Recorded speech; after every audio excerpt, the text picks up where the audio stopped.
All right, so it being after 7 p.m. and having 4 of 5 members present, start the meeting. Pursuant to legislation H62, Chapter 2 of the Acts of 2025, extending the suspension of certain provisions of the open meeting law, General Law, Chapter 30A, Section 20, this meeting of the Bedford Planning Board will be conducted via remote participation to the greatest extent possible. No in-person attendance of members of the public will be permitted, but every effort will be made to ensure that the public can adequately access the proceedings in real time via technological means.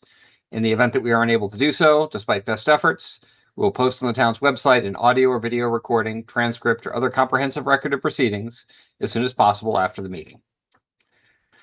So we have 2 items in the development session tonight: a public hearing for 145 Davis Road, definitive subdivision plan for 4 lots off of Jeffrey Circle. Middlesex Development LLC is the applicant.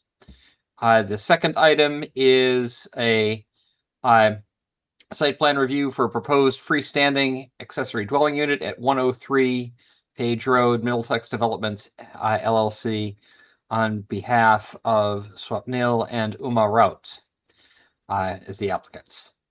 Business session items: discussion of accessory dwelling ownership options, dark sky lighting regulations, small clean energy facility permitting, data center permitting, tree protection bylaw, 340 Great Road, that is the Plaza Hotel property, reports from liaisons to boards and committees, then staff updates with an expectation of adjournment by 9 p.m.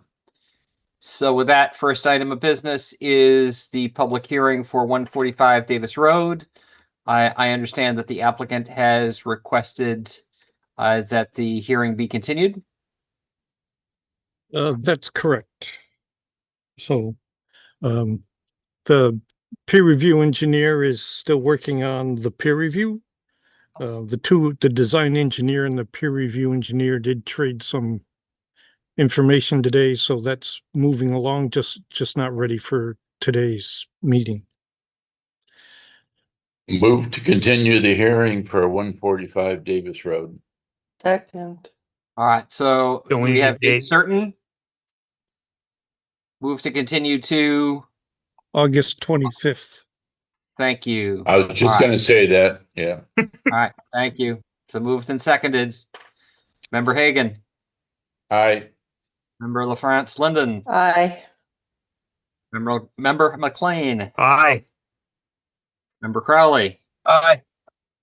and the chair votes aye. So hearing for 145 Davis Road, definitive subdivision plan, continued to August 25th. So that brings us to our second item, site plan review for a proposed freestanding ADU at 103 Page Road. Do we have a representative of the applicant or the applicants in the audience? I see a hand, David Brickman. Yeah, Dave, do you want me to move you to panelist mode? Here we go. Yeah, if you can.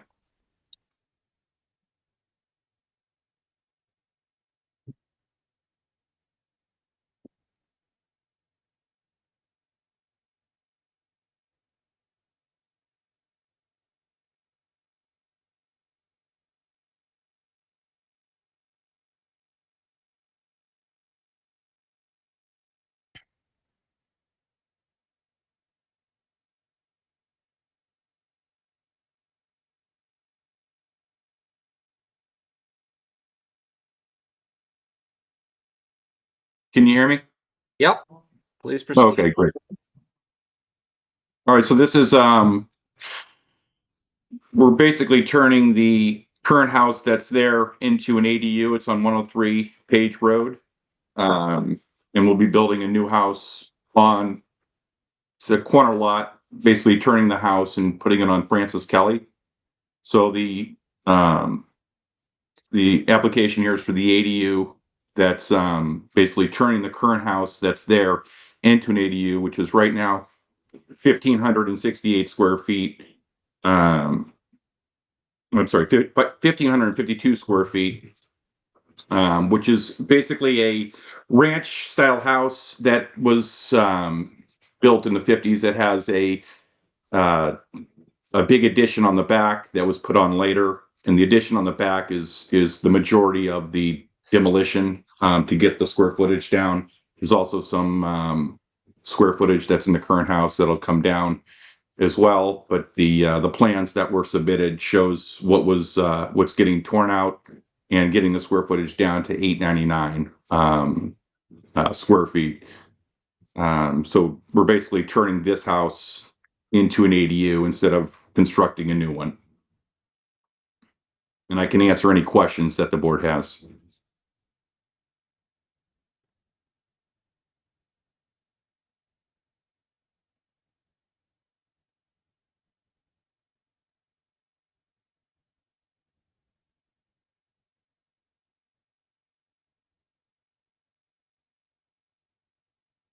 Oh, sorry, I had my audio off. I'm sharing a copy of the site plan that was provided with the application.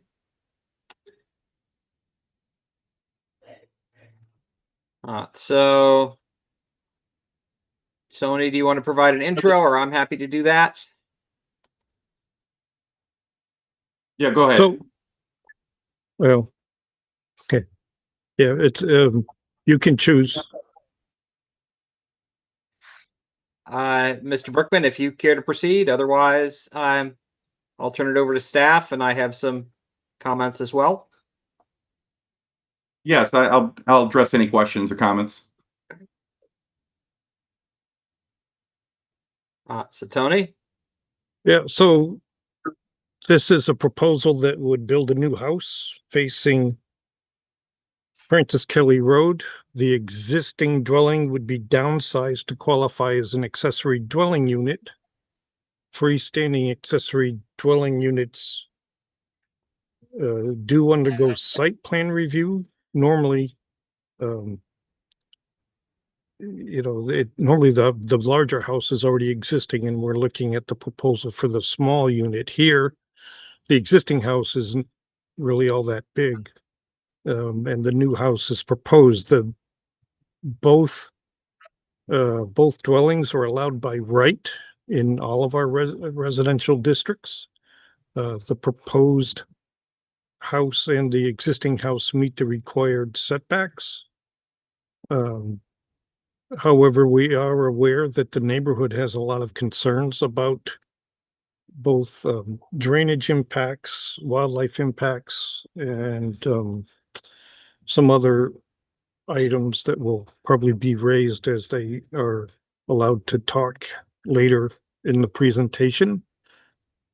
Page Road is a scenic road, but there are no changes proposed to the stone wall or the driveway opening, and no impact to any street trees along that particular road. Francis Kelly is not is not a scenic road, so there is no requirement for that aspect to be reviewed.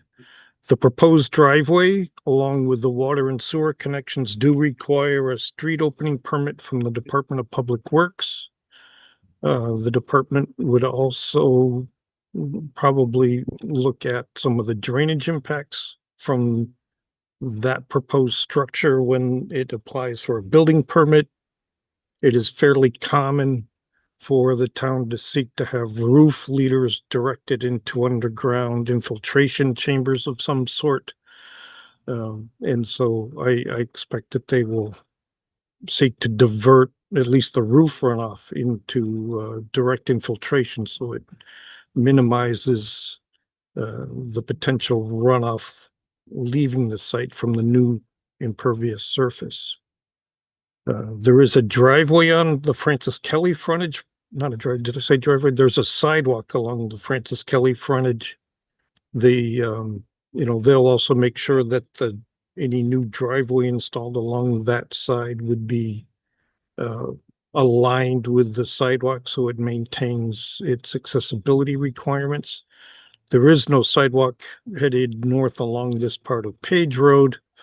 And that is, that would end up being probably something the town will need to explore as part of a larger proposal. We would not recommend that this property owner install a short segment of sidewalk that simply ends at their property line leading nowhere. So we do want to I see there are many representatives of the neighborhood there, so they will also have questions if you do not. So members of the board have questions? Please speak up. I have some notes to share. Mr. Crowley.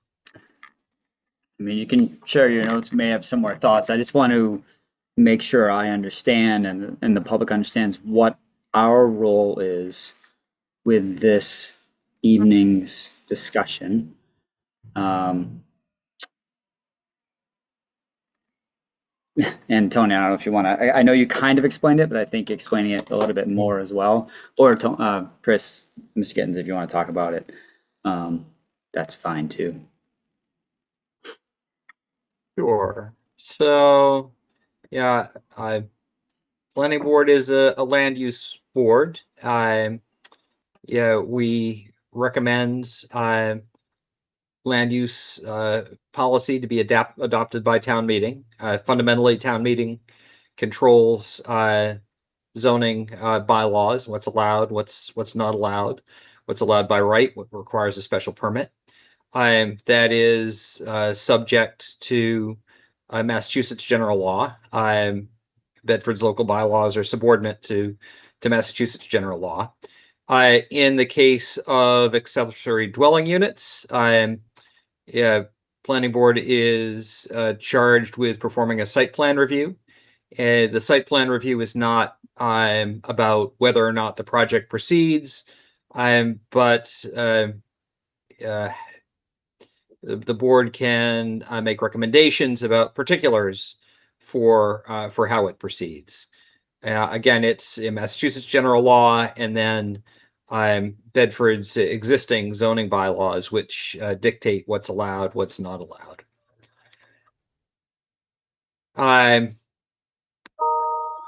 Todd, anything that you wanted to add to that? No, nope. Seriously. Okay. So here I'm just going to go through my notes. And the section of Bedford's bylaws which apply here are 8.4. Those are available on the town website. Initially check to see wetlands locations. And 103 Page Road is indicated in the yellow box. Bedford's wetlands record. What Bedford's wetlands are indicated in green, and then Massachusetts are indicated in light purple with the 25, 50, and 100-foot buffers. And you can see here that 103 Page Road is outside of wetlands and wetlands buffer areas. Noted here that the lot is approximately 31,000 square feet. It's in the Residence A zoning district. The minimum lot size to be conforming is 40,000 square feet in that district, so the lot itself is non-conforming. We can look to dimensional regulations for required frontage, setbacks in the front, side, and rear yards. They pay attention here to setbacks in the side yard and rear yard, 15 and 30 feet respectively, 15 feet corner clearance, max height allowed, 35 feet, 3 stories for the primary dwelling. With respect to it being a non-conforming lot, recent passage of amendment to Chapter 40A of Mass General Law. The nonconformity is or requires would require a special permit only if the lot were not compliant with setbacks, or height, and it is by my assessment. So here, the zoning Board of Appeals, there would be no hearing required by the zoning Board of Appeals per recent changes to Massachusetts general law. Looking at some of the details of ADU regulations in Bedford's zoning bylaw, allowed 900 square feet or up to 50% of the area of the principal dwelling, whichever is smaller.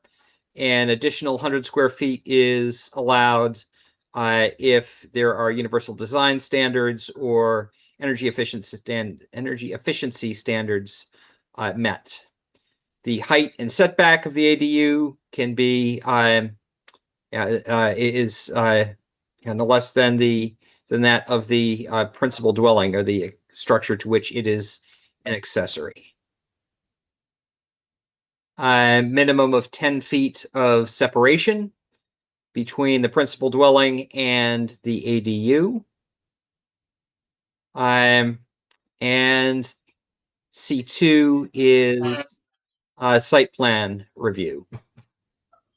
And I'll pause. Any comments or questions, corrections from members of the board? Member Crowley. The only thing to note, I believe this is a corner lot, correct? Which so it has two front yard. That's setback? correct. It is a corner lot. And the existing dwelling does meet those, I believe. I don't have it in front of me. Apologies. We can pull that up afterwards. There are off-street parking requirements. At least one off-street parking space for the ADU, except that it's not within a half mile of.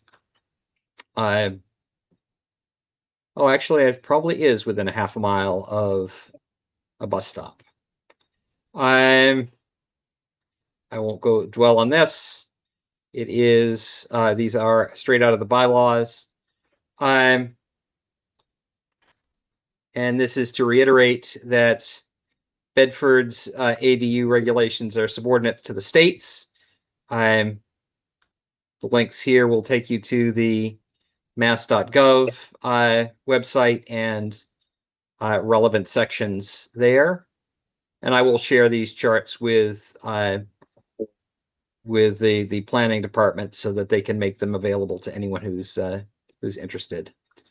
Some other things that we will consider in the site plan review. Page Road is a scenic road, but as Tony noted, no changes to proposed frontage. ADU will utilize the existing driveway. There is a proposed driveway off of Francis Kelly for the new dwelling. Curb cut will require a street opening permit from DPW. And then finally, the new driveway will need to ensure that the sidewalk remains ADA compliant.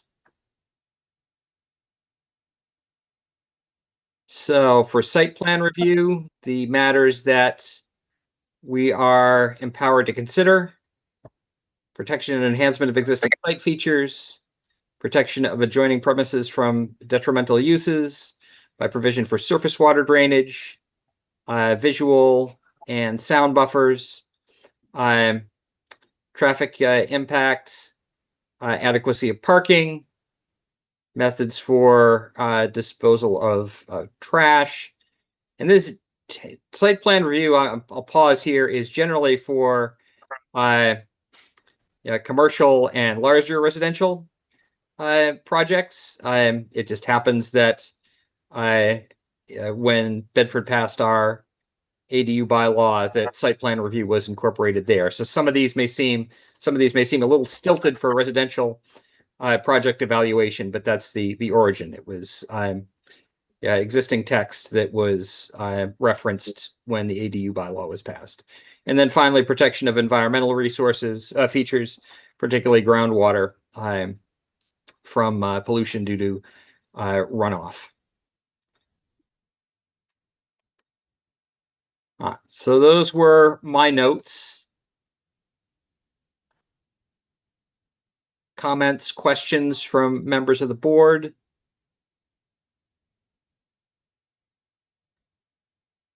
And the application looked in good order to me. I'm Mr. McLean, before I proceed.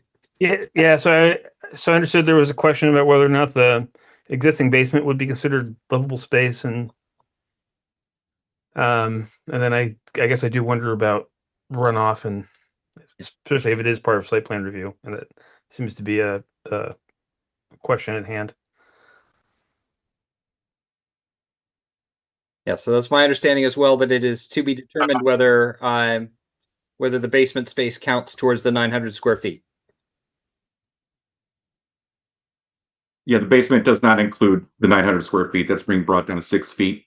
Okay. Something I've been over with both Dan Sullivan and with Joe Reddy. So we're bringing the joist down to 6 feet, and we're boarding the ceiling. And for the benefit of the audience, Joe Reddy is the building inspector in town. And with respect to runoff, what's the plan for handling roof runoff, both from the ADU and from the principal dwelling?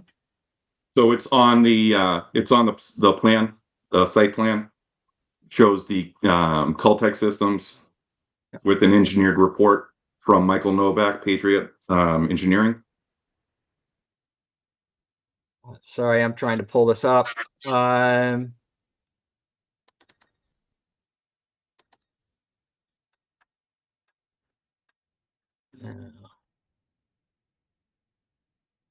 you recall the name of the document? Because I'm not seeing it. Yeah. I think he had it up there earlier. Let me pull it up. The ADU site plan. I'm not seeing anything like that in the packet. No, actually, I'm not either.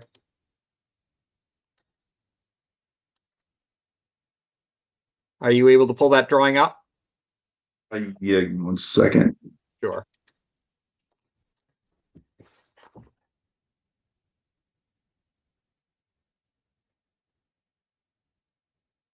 And I assume the new house is going to be more than 1,800 square feet. Yes, it's more than 1,800. It's weird to be doing this backwards, or from the opposite direction, which we normally do them. So on your application, you list 3,900 square feet? Correct.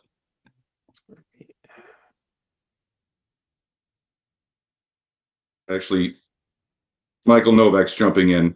He can explain.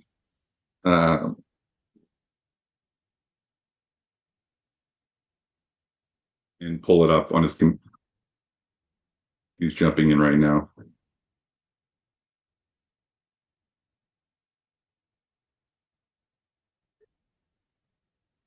In 2 minutes, he'll be right on. Member Crowley? I can wait until after this discussion about water. Well, we might have a minute, so if it's relatively So- brief. Sure. Well, yeah, maybe. Looking at the plans for the ADU, I see that the family room's going to be demoed, which makes sense. But this conversion of bedroom 3 and closet to storage with a 6-foot ceiling, and the basement converting to a 6-foot ceiling, I don't like it. I feel like it's a hack to get it below 900 square feet, a hack at best. I feel this structure is a lot larger than 900 square feet. I feel this is it's not meeting the spirit of the bylaw of an ADU. I don't know if anybody agrees or not, but this is, to me, is a little bit of a stretch for what an ADU is supposed to be. I understand the family room is being demoed, but the basement, what's down there now? Is there a door? Is there windows? Are they, or just tiny windows? It's a 6'7" ceiling. We're just bringing it down to 6 feet. Really So not- that it's not considered living space, right? Well, anything under 6'8" is not considered living space. But we're bringing it down. I spoke with Joe and with Dan, and they want it down to 6 feet. So that's what we're bringing it to.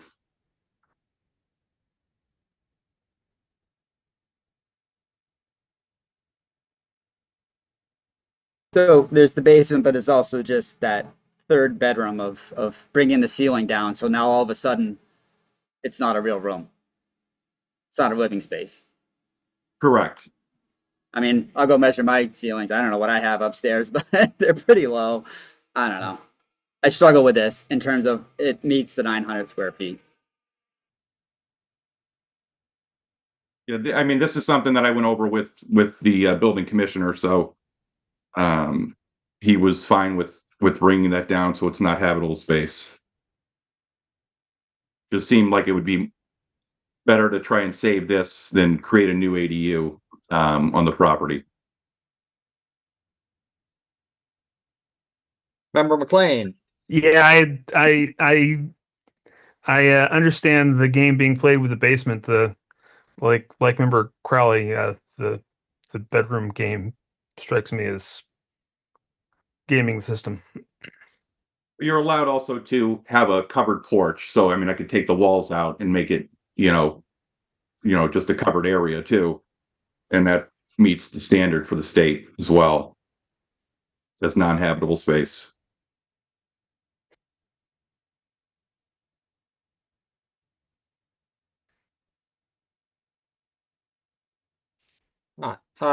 So I had a recommendation that, unless you're able to pull up I'll stop my screen share. Is Mr. Novak able to present that drawing showing how the runoff is handled? Yes, Yeah, Mr. Chair, uh, I can jump on if no, you'd like. good. I can pull up a plan as well. I apologize for being late. No worries. Lost track of time. Let me bear with me 1 second. Just trying to pull this up. And let me know when you see everything. Yep, can see it. Great. So the existing conditions is shown here on the left. Existing house with garage and deck, and again, I jumped in late, so if I repeat myself or anything you already discussed, just let me know. But these will be removed. The proposed house in the back, flip to the right side, we're showing the proposed house and the removed deck and garage. So just showing the square of the existing. And what I did here in terms of runoff was the entire roof area for the proposed house will be captured via roof drain and infiltrated into this system, and the entire roof area for this structure captured within roof drain and brought to this infiltration system per the bylaw size for the 1 inch runoff. So up to and including all storms 1 inch or less will be captured and fully infiltrated. We left everything else as is the existing driveway. We are not capturing the proposed driveway as it's on the low side, but we could, we felt as though it made sense to capture both roofs instead. Again, clean runoff, easy to grab, no more maintenance burden on the homeowners other than checking the systems to make sure that they function. So that's a very quick overview. Happy to answer any questions, go into any other deep details you need. Thank you. Sure. Questions from members of the board? Member Crowley.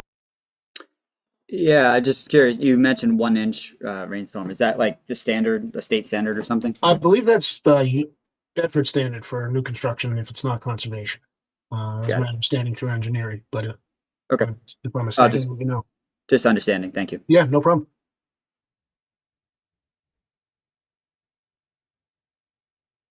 So I have no questions about this. Mr. Berkman, perhaps you could put up the planting plan. there was a concern from abutters regarding visual barriers. And notice that you did have a planting plan as part of your application package. Yeah. I'm having trouble pulling up anything. Is it on that? I can pull it up. Thank you.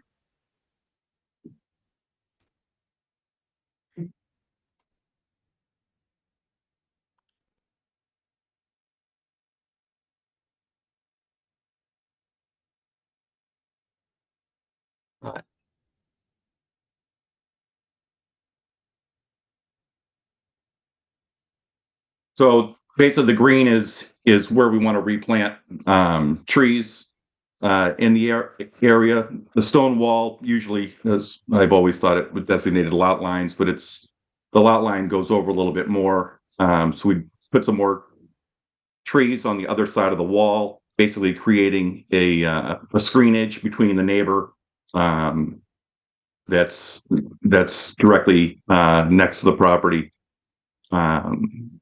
And basically taking out, for every tree we're taking out, we're replanting something. So that was the intent here. And there's an evergreen hedge on the corner of Page and Francis Kelly, maybe an arborvitae, or so I didn't get the species, but there are no plans to change that. No. Okay. And trees over 1 foot in diameter. Plans to cut any there? Yeah. So total trees, I went 6 inch. I counted 6 inch and up, and between from 6 inch up, there's 25 trees that we want to cut and replace it with 25 trees. Thank you.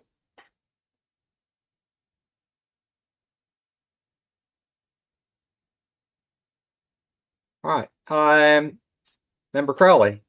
Yeah, I'm not trying to harp on this, just trying to understand and make peace with it. In terms of the existing house converting to ADU, what year is the house? Do you guys know, or do you know? Thought it was 55. 55. So, do you know, I'm just curious, does it have insulation? Are you putting in blown in insulation in the walls or anything, or kind of bringing it up to code at all, or I don't know, not even just code, but better energy efficiency? No, there is insulation in the walls. Are you asking about the extra 100 feet? No, well, yes and no. I understand your argument of it's kind of nice not to tear down a building that works and exists. Where I struggle with we're making it work with the law, but yet having square footage for something and whatever it is.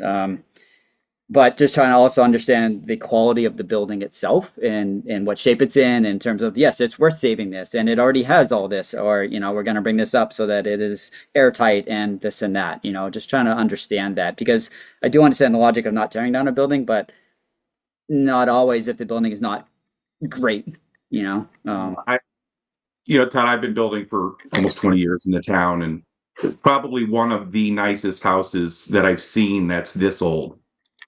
It's in great shape. Whoever owned it before kept it in great shape. The utilities are great. The flooring, the walls, there's really nothing. The bathrooms are in great shape. So it'd be a shame to do anything, to tear it down. It really would. Understood. Thank you. So if there are no further questions from members of the board, I'll open it up to questions, comments from the audience. See a hand from Nicholas Howard. Please identify yourself and your residence. Oh, now seeing a hand from Kevin McElroy and Ron Stewart. Mr. McElroy and then Mr. Stewart.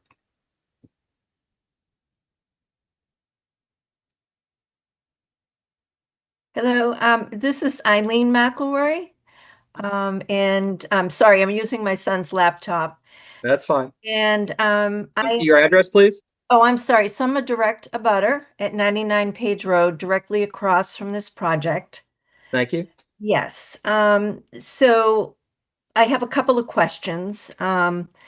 and this is for David. David, I know when we were at the zoning meeting, you had spoke about moving the house back,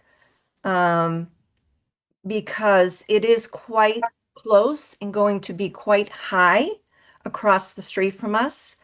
I have expressed, and I sent in a written statement, you know, it really is going to affect our privacy on our deck and in our yard, that this house is now going to face our backyard. So I was very happy to see the plantings, and we would really appreciate the evergreens to be as high as the hedges that are over there, so that we at least have some privacy. So if you could answer those questions for me, please. And I just want to pause, and sorry, I should have stated this at the outset. Protocol is that questions are directed to the chair of the board, that's me, and then Okay. I will redirect them as appropriate. So I apologize for not, Oh, that's okay. I apologize for not introducing that. So I will invite Mr. Brickman to reply if he's so inclined.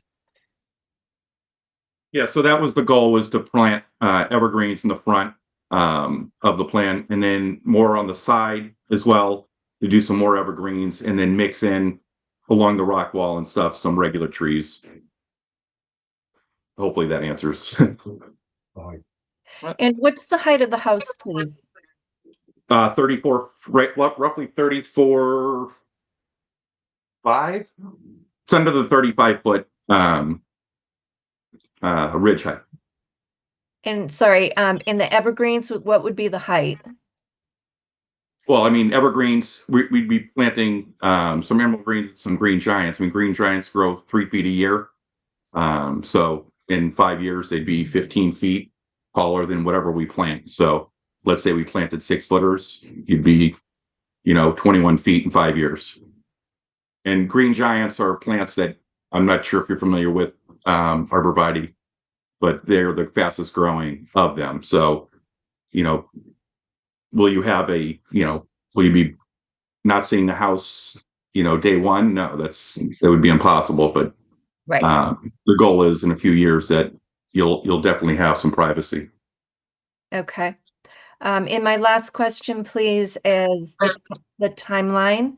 I know you're working through details. Can you share what your timeline is for like the ADU demo, the new construction? I know there's some other steps that have to be met. But if you could give us a ballpark, because we really don't know in the neighborhood when this project is planned for exactly.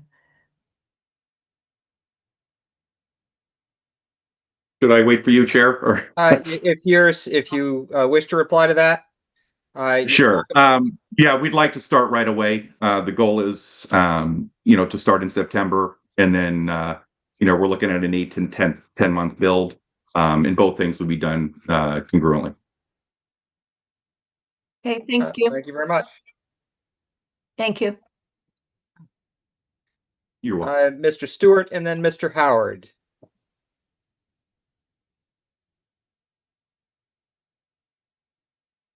Thank you. This is Ron Stewart, 1 Francis Kelly Road. Can you hear me? Yes, we can. Yes, thank you. A couple questions just on what have been already mentioned. Talking about the street opening, we understand that there are plans to bring sewer and water from the Francis Kelly side. Our street has been recently paved in the spring, and we were all sent notices that it's sealed for 5 or 7 years for any cut work. That's a concern that we would be cutting into this brand new street.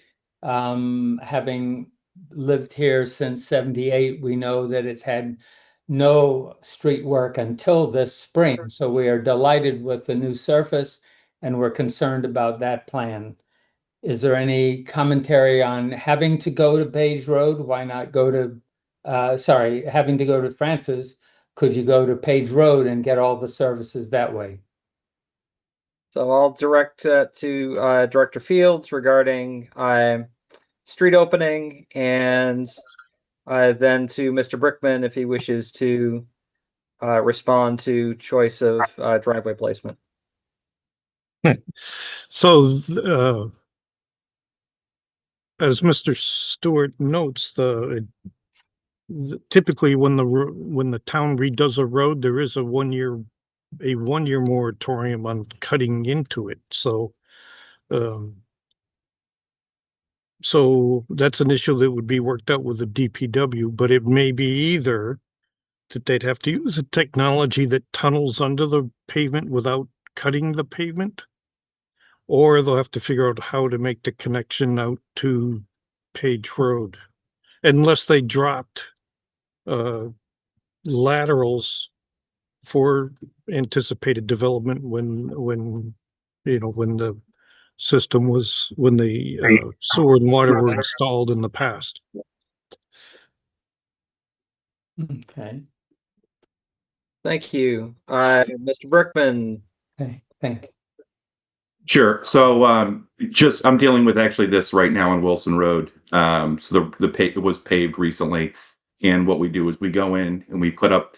There's a $5,000 fee that we pay for doing this into the road, and when we put the asphalt back, we're not just patching the actual trench. We're patching 50 feet, which is what the DPW wants us to do. So even if the trench is only 10 feet, we're mulling, they call it mulling, and then resurfacing the road so it's brand new. And I can elaborate if you have any questions on that. Thank you, Mr. Stewart. Okay. Well, Yeah, sorry. May I continue? Chris? Yes. please proceed. There was a statement about a bus stop being within a half mile. What bus stop is this, please? I apologize. I was speculating that there would be a stop on Springs Road that would be within a half mile.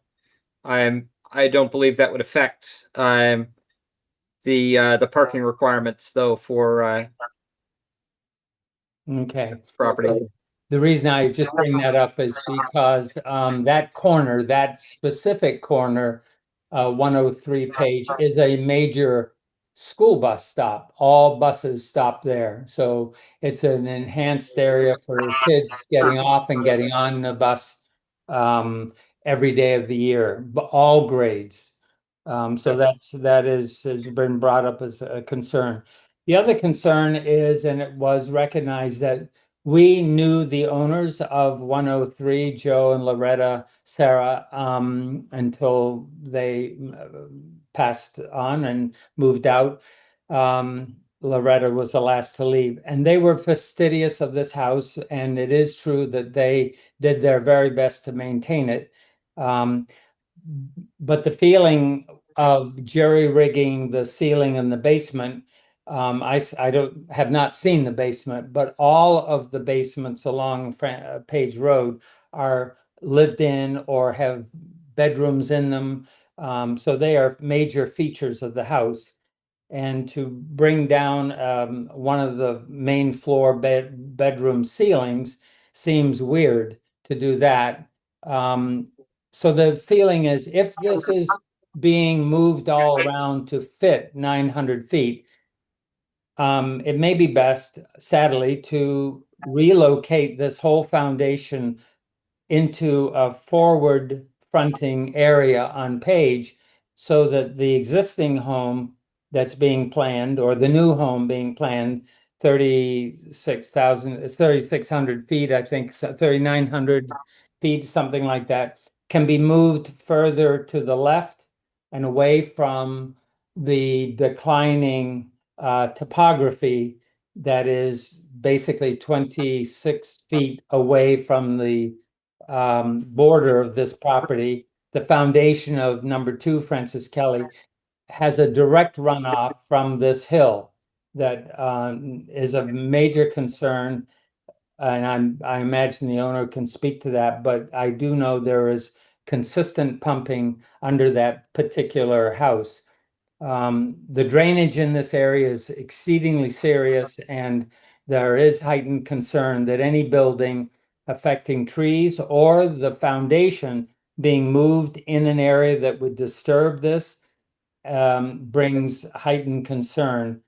And the question is it literally got to be where it's being planned, or could it be moved 10 or 15 feet to the left and a new foundation for the ADU to accommodate what is really a very large building area on a smaller 3/4 acre lot?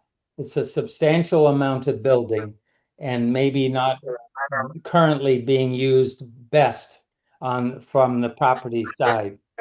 So that's a question of the board, I guess, and the builder. What are possibilities here?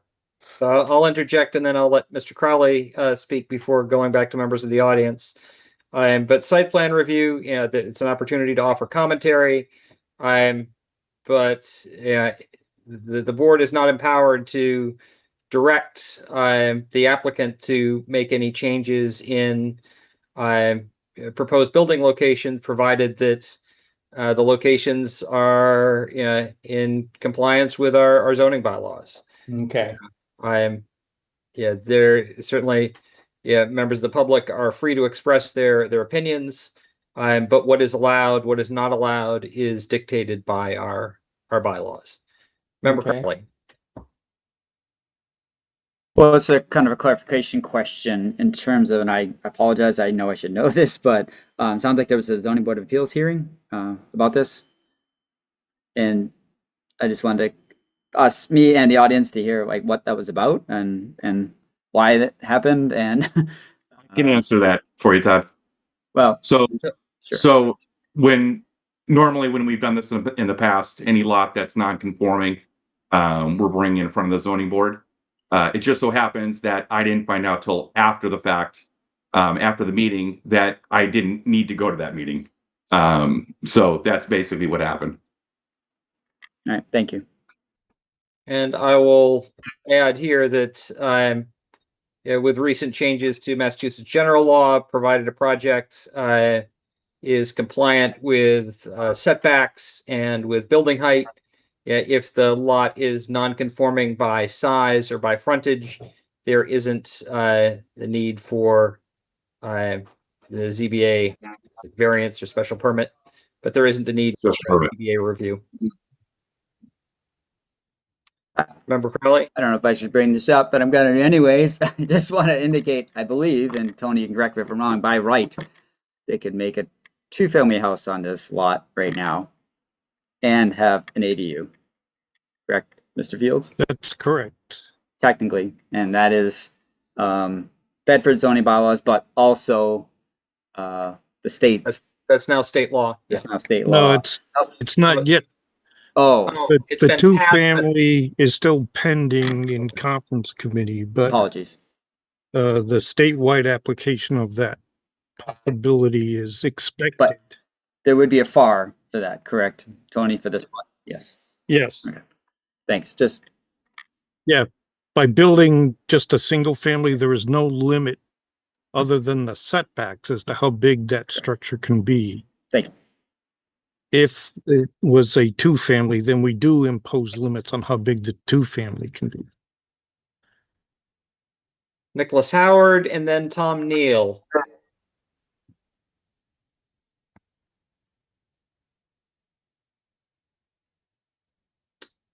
Nicholas Howard, 7 Daniels Drive.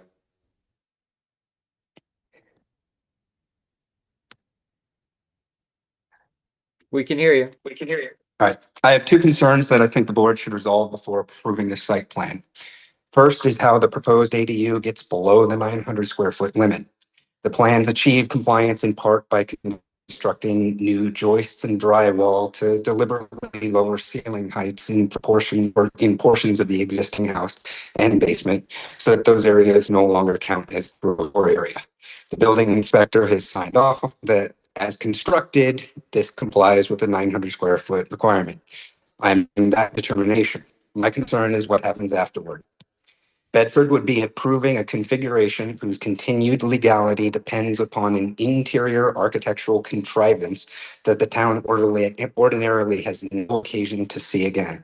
Once the certification of occupancy is issued, what mechanism ensures those deliberately lowered ceilings remain in place?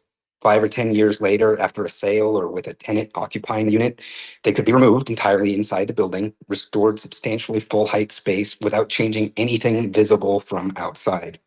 This isn't an accusation about the application's intentions, enforcement question, precisely because zoning approval outlives the current owners. A 900 square foot limit should mean something more durable. Brings out a tape measure. If the board approves a design deliberately engineered around the 6-foot exclusion, I think it should identify what mechanism makes that compliance durable. Second is the question of the ZBA review under the new Chapter 40A amendment. I understand the argument. The existing nonconformity is strictly lot size. The proposed construction complies with current setbacks and height, and lot size nonconformity is expressly addressed by the new law. But that still leaves a critical question about the words the legislature actually enacted.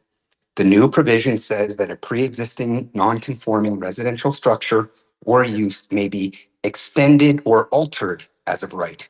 This proposal doesn't simply extend or alter the existing principal residence.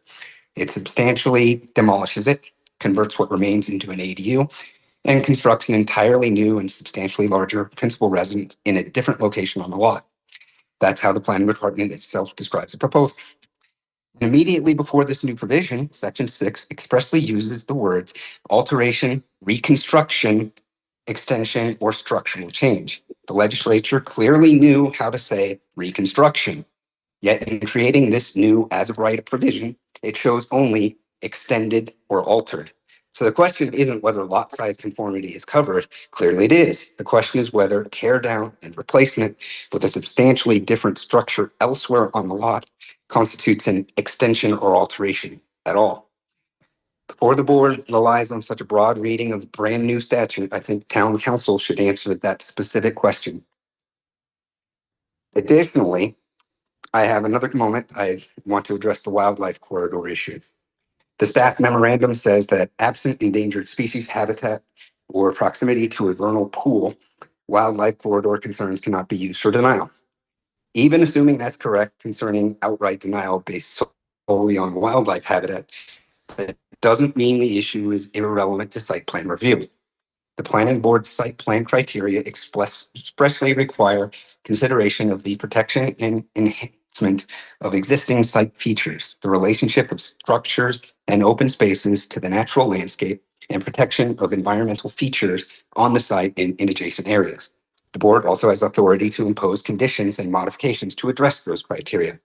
So you don't have to determine that this is legally protected endangered species habitat to protect the existing mature tree corridor through reasonable site plan conditions. In fact, the staff memorandum itself says Chair Gittens' concept of maintaining trees within the setbacks could benefit this proposal. I would ask the board to turn that suggestion into an enforceable condition, identify the mature trees within the setback areas that can reasonably be retained, show them on approved site plan, and require their preservation rather than simply encouraging it. That's it.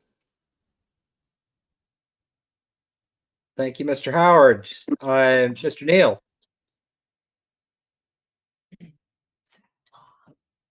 He's coming up now.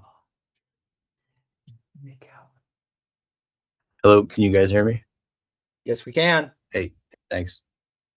So my question was, there was mention earlier of the drainage plan, and I think people were confused that it wasn't in the documents. I was wondering, what since Mr. Novak's here, can I have that? Because I want to have my own engineer look at it. By the way, I'm a direct abutter on 2 Francis Kelly Road. I just want to try to paint a vivid picture of the topology. My property is at the very bottom of pretty much the whole neighborhood. I don't think I'm the lowest house, but I catch buckets of water from Daniels Drive. It all comes down Daniels Drive and goes into the storm sewer, and a whole bunch flows down the hill and winds up in this annoying bowl-shaped depression with clay bottom right next to my house. And I also catch all the water coming down from Page Road. And part of the reason there was a hubbub at the ZBA hearing was that there's like 6 houses along Francis Kelly and Daniels Drive that are just really low, and we have significant problems with water in our basements. It's not every year. Sometimes we just have a dry year. This year is pretty dry. Other times we get just utterly inundated. And Ron and I have been back, and we sleuthed around back in the forest behind our neighborhood and found that the outflow pipe from the storm sewers, where all that water is supposed to go, this is infrastructure owned by, supposed to be maintained by Bedford, is not maintained at all. The outflow is under like 2 feet of mud. So what happens when we get water coming down from 2 hills at once is it just kind of explodes and creates a ton of pressure, and it wreaks havoc with drainage systems. We can't use gravity drains because it'll explode back up the pipe and flood our basements. We can't really pump because it has nowhere to go. It just turns into a huge bowl. And part of the reason that the new construction causes anxiety is that we're replacing vegetation with a building, and I understand there's probably nothing in the power of this board or the ZBA to alter that. And I appreciate Mr. Brickman has explained these Coltech things are going to catch the water, so he's not going to be dumping it all straight into the street. But still, the reason I want to look at the plan is because even those Coltech things, if there's a bunch of water going into the soil where there used to be vegetation, now it's just going straight down into the soil, there's a pretty sweet chance that it's just going to go, it's going to drop that 7 or 8 feet of altitude between me and them and just run downhill into my basement, where I will again have absolutely nowhere to put it. So that sort of informs the interest in this. I'm just trying to raise awareness about this absolutely epic mockery of a fail of the infrastructure that we have back there, where no one can really see it, where our outflow pipe is supposed to be running to the Shawsheen, and it's just running into a solid wall of mud. And the swale hasn't been dredged out in like 40 years. And Ron Stewart has been trying to get the town to do something about it for 40 years, Ron, maybe 50. That's our status quo. That's kind of why people are freaking out. And yeah, just so everybody knows, this is a thing and probably will continue to be one. That's it for me. Thank you, Mr. Neal. So, Director Fields, hearing a concern with town infrastructure, do you know if DPW is aware of this? Have you been aware of this, and have you spoken with DPW at all? Well, We should definitely bring this to their attention. Based on comments from the abutters, we are aware of it now in the planning office. What I don't have an answer to, because the key personnel weren't available over the past week, are whether the maintenance is done by the town, or whether or not it was intended to be maintained by private properties. It is fairly common that the drainage facilities that are outside of the road right of way, that maintenance is a requirement of the affected property owner, not the town. I don't know if that's the case here, because there are situations where it is a liability or obligation of the town to maintain that. I don't have an answer for this Am I still specific off mute? case. You're still off mute. Yeah. So Ron has brought this to the attention of DPW extensively for decades. He's had the director of the DPW, like director guy, out. Maybe, I think it was the previous one. And so, sorry, did somebody say something? Please proceed. All right, hot mic. So I went back there with David Brickman too, and we pulled up the GIS maps, and it's definitely Bedford town property. It's not anybody's private property. It would be an egregious criminal trespass if I tried to take a backhoe back there and clear that thing out. So it's not something that the private landowners could clear out. And Ron seems to be under the impression that it's conservation land sort of mixed with infrastructure in some weird, impossibly incongruous legal absurdity. And that's part of the reason that it couldn't have been dredged. But anyway, we can raise this, in front of the DPW. Just wanted to make sure everybody knows about it. No, appreciate you raising the issue, and that this is being recorded for Bedford TV. Hopefully is a good thing for raising awareness. I'll ask Mr. Novak, drainage plan that you showed? Have you provided that to town staff? Directly, I have not. David, did you send that in? I'm sorry, say that again? The drainage plan. I submitted. You know what? I thought I sent it to Scott. I thought it was with everything else.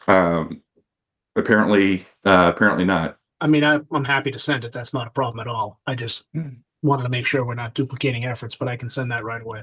No problem. I'll get it to Tony. Thank you very much.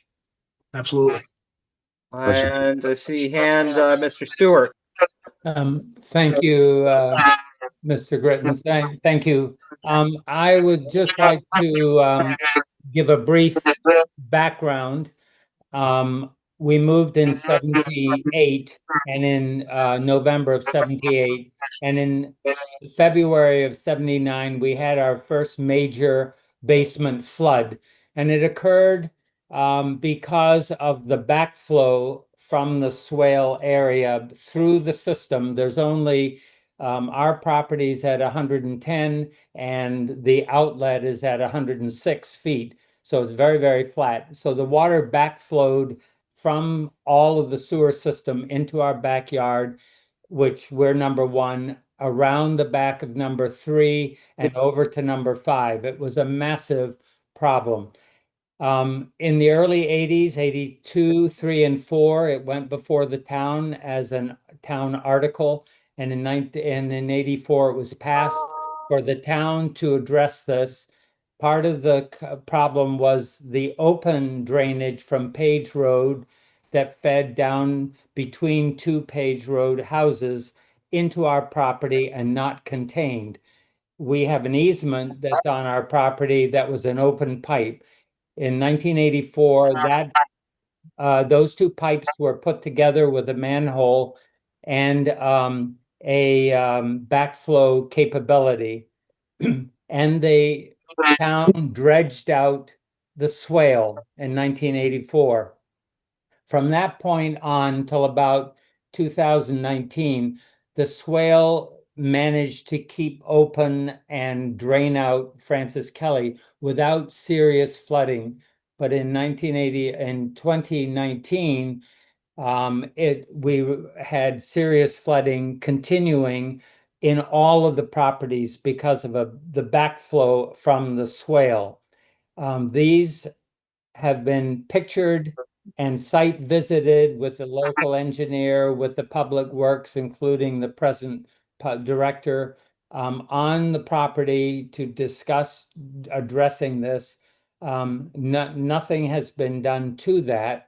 And the records that we have kept, the pictures, the records, the flooding, property after property is very distressing, particularly if we now have fear of a new development causing some continued enhancement of this flooding.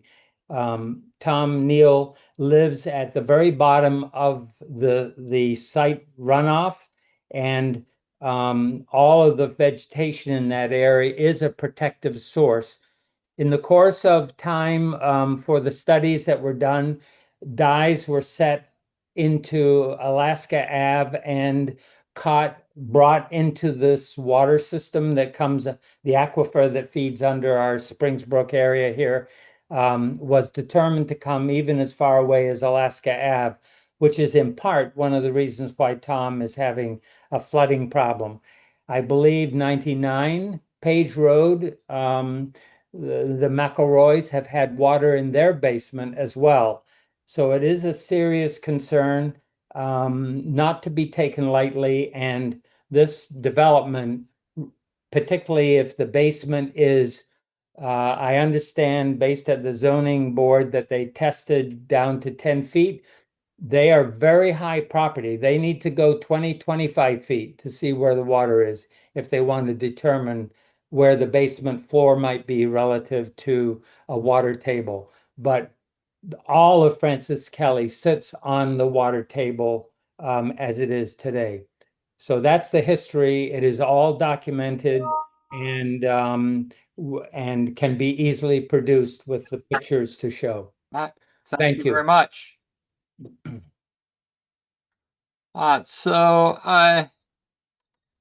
Members of the board have any questions, comments? I do want to address Mr. Howard's comments and questions before there's one more hand from the a couple more hands from the audience. I will offer my opinion that regarding the 900 square feet, my view is that the owners are on their honor. If neighbors feel that there's been a violation, then call that in to the building department. Regarding tree protection, I am an advocate for a tree protection bylaw. We don't have one on the books now. So I would not be in favor of imposing a requirement on this property absent a townwide bylaw. As for the fact that the existing structure is being modified and that there's a new one proposed, and how that relates to the changes to Chapter 40A, that's a fair question, and I would put that to Director Fields, whether he feels input from town council is warranted on that. And then Member Crowley, I'll take your comments. Well, I don't want to just repeat what you said, but I'm gonna hit it a little bit as well. I think to address Mr. Howard, I was obviously struggling with the 900 as well. I do struggle. I think what you said, Mr. Gittins, sort of makes sense. I think for me, tearing it down, building another EDU in the same location, similar location, to me just isn't what we're trying to do here. I don't think we had the power anyways. I think, and since it met what the building inspector said, I think it works for this location. If what they're trying to do, I feel that it isn't reconstruction going on here. It's new construction. And I would be curious what town council has to say about in terms of if it should go in front of the ZBA or not. It is a bit of a interesting time right now. But they're not increasing they're not making a new non-conformity, right? They're actually making a conforming structure. So, I think it is arguable that it doesn't necessarily have to go in front of ZBA. In terms of the trees, I am curious how many trees are being torn down in the setbacks. The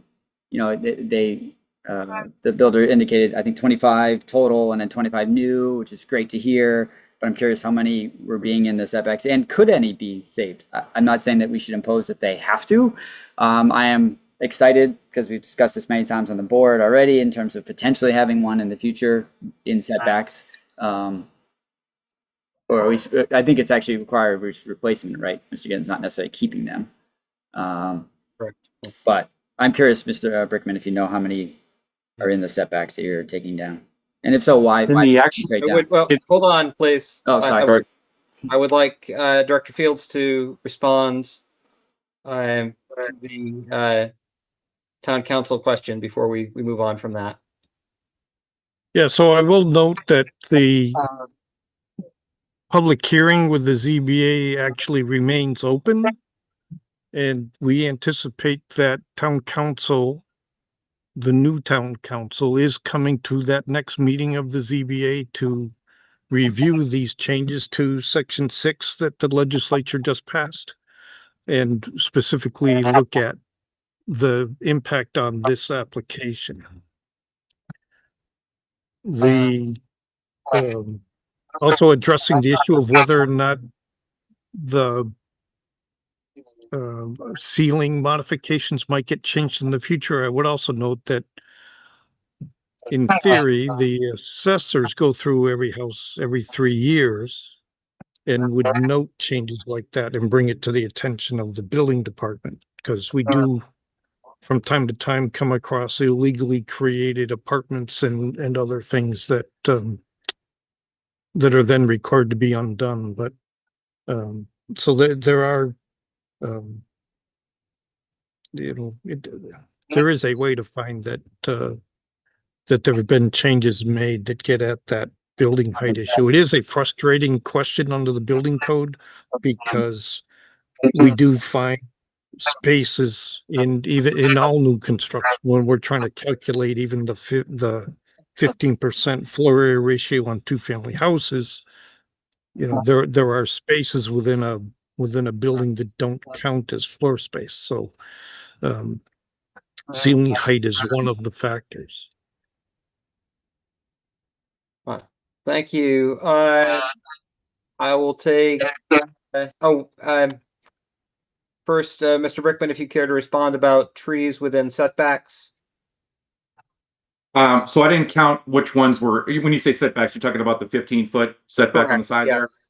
Yeah, so when I'm talking about the trees, I'm talking about all the trees we're cutting down, which are outside of the setback as well. So there's 25 that we want to cut down, and there's 38 that we want to save, that we could cut down, but we want to save them. So if I was probably to guess how many are in the setback, you're probably talking, 15, maybe. Thank you. Well, actually, Mr. Chair, may I speak to that? Yeah, I Mr. was, Novak, yeah, I please. was looking at the plan one, and Dave probably doesn't have the plan up. In terms of the trees that were located, I want to be specific because I believe you said 12 inches or bigger, and we've located 6 inches or bigger. Of the removed trees, I would reserve the right to double check this, but I believe it's probably 4 trees that would be flirting with the setback. The rest are internal to the lot. Thank you very much. Sure. Member McLean. So if the zoning board of appeals hearing is still open and we don't have an opinion from the town council, I mean, where does this leave our process? I mean, given that we're doing this kind of backwards, right? We're approving how do these two pieces fit together, I guess, right? The ZBA's appeal or non-appeal and our site plan review. Can we do a site plan? I mean, can we carry through a site plan review if the building of if the primary structures hasn't been approved yet by the ZBA? That was not as coherent as I wanted to say, but hopefully you get the idea. I understand your question. I had similar thoughts. Yeah, so because your purview is over the ADU, not the new principal dwelling that's proposed, you do have the option of authorizing the ADU. And if it turns out that council opines that the special permit's required, and if for whatever reason it wasn't granted, they wouldn't be able to implement the site plan. But based on a seminar we were at last week with a variety of municipal councils from across the Commonwealth, other than I will say they were equally confused as to how this new Section 6 wording is poorly written. But I also think we anticipate that that the legislature intended it to be permissive, but I would not speculate. So I think if the board is thinking it wants to wait for more feedback on that issue, as much as I know the applicants are hopeful to get underway in September, you have the potential to defer your action until your next meeting, or actually you have 90 days from whenever we got the application. But if you were to hold over to the meeting of the 25th, I believe the ZB meeting is before that. And therefore you might have further insight on council's overview of those issues related to the non-conforming lot size. I'll opine that if it is permissible for us to act on the ADU only, without the overall site plan being approved, then I would advocate that we do so.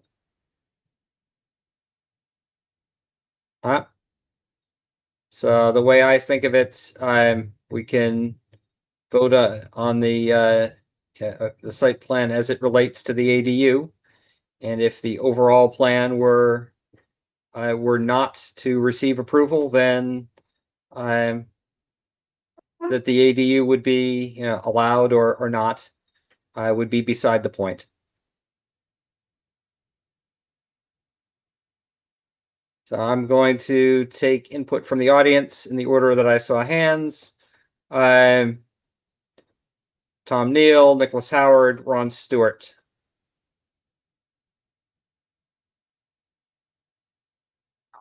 I don't know that I have specific remarks about the ADU issue. Okay. Your hand is up. That's Oh, my hand is up. Okay. Sorry. Yes, it is. All right. Mr. Howard.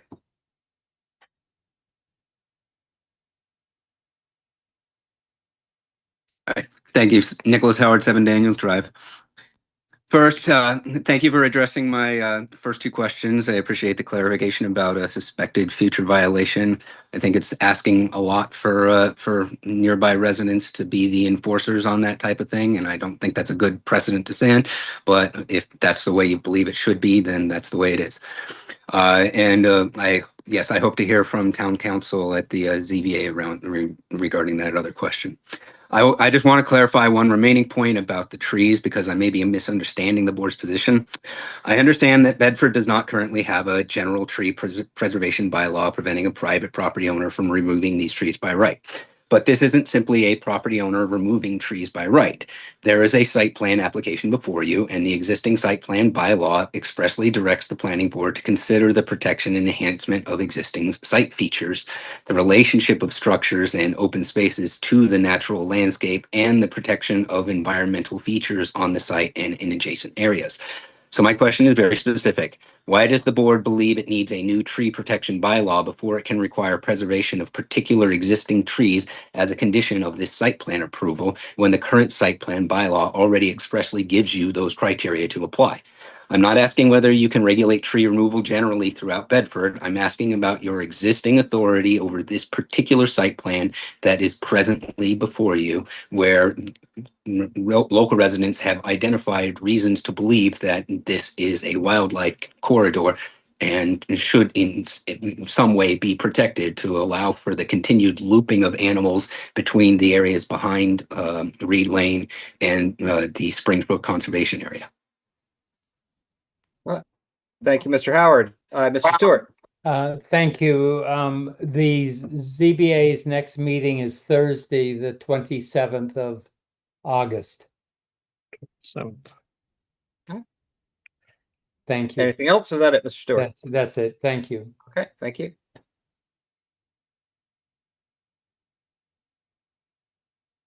So,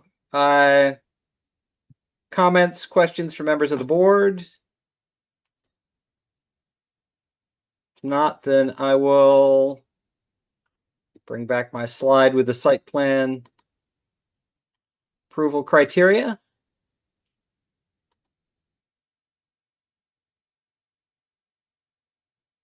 Can share that. So I'm presuming here that members of the board are comfortable proceeding with the review, or are there concerns about the status of ZBA's review?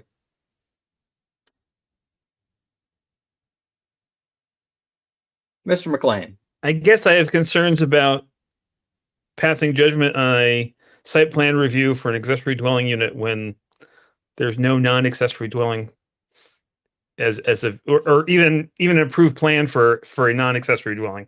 It seems a little, that seems bizarre. I'm still chewing over the 900 square foot thing and and why we put that limitation in the first place, which was mostly before my time. So I'd be interested to hear about what other things think about that. And but it just seems like if part of it's about massing, then we're not really squaring that circle. And the third thing is I'm still trying to come to terms with the drainage issues, and I'm not a civil engineer, so I don't know if the new basement is going to cause a problem or not. My intuition is no. I do worry a little bit about the new driveway. I think it's good that both roofs are going to be captured, and that I could imagine that being an improvement over what's happening now. So I will I note have that, to the extent that massing is addressed in the bylaw, it's by square footage and by height. Member Crowley. Yeah, I don't know if this is the right way I'm supposed to look at this, but unfortunately, I feel like our purview is the ADU. And I feel like near the ADU, there's like not many trees being torn down because there's not much change going on that side of the property. Where the new house is, that isn't actually part of our purview. I don't know if you agree or not. And I'm curious, it's kind of a discussion, but I don't know what you think. It's an unusual scenario. Yeah. As we usually have an existing principal dwelling to consider the ADU with respect to. So this is all design at this point. Mr. Brickman, did you have a comment?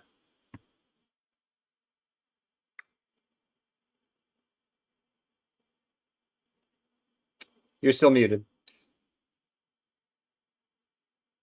Sorry, I'm talking to myself. When I spoke with the building commissioner, he affirmed that this is this goes through planning board for the ADU. The house is by right. There is no issue with that, and he made that clear with the new bylaw.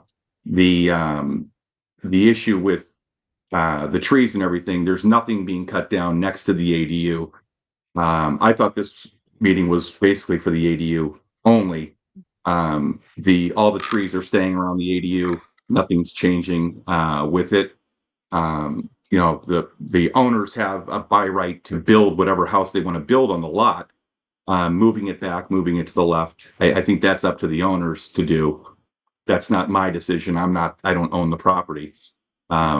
But the trees that we're taking down, a lot of them are 6-inch caliber trees. We're putting and replacing the trees that, again, I don't think the owners have to do. I think that's something that they want to live on the street, and they want to have friendly neighbors, and they're not here to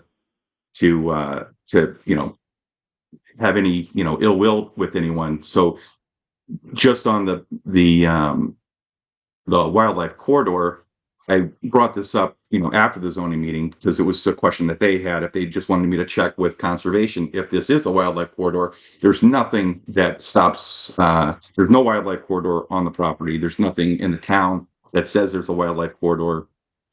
It's just, obviously there's trees, so you're going to have birds, and you're going to have, I understand the neighbors, wanting to keep trees, but at the end of the day, the owner of the property wants to build a house on the property. So we're trying to do as much as we can to save as many trees as possible on the property. So that's really it. That's all I wanted to say. Thank you. Thank you.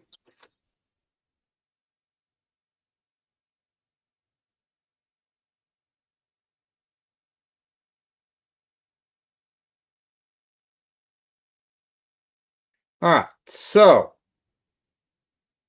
site plan review criteria. I'm thinking specifically of the tree cutting, that again,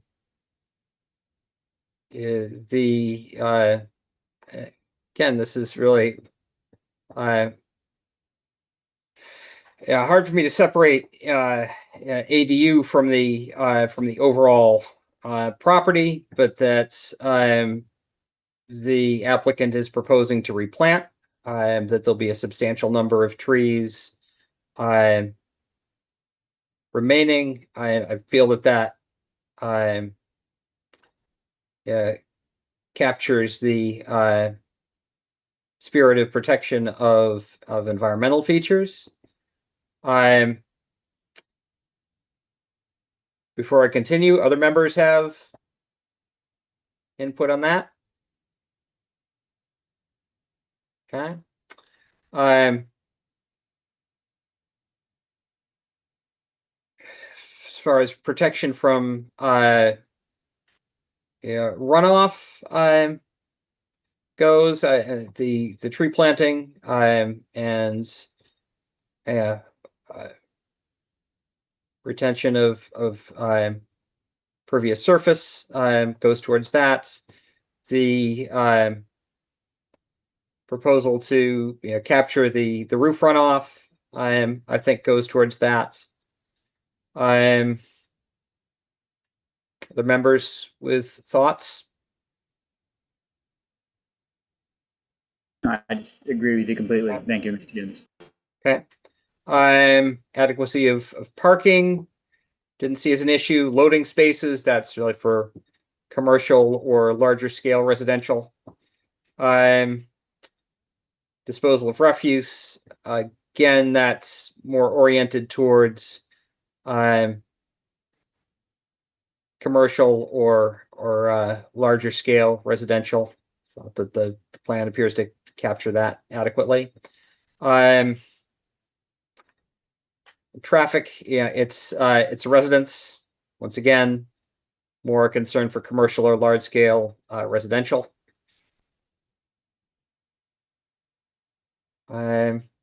That's largely what I saw as the issues that we needed to evaluate and render some discernment on.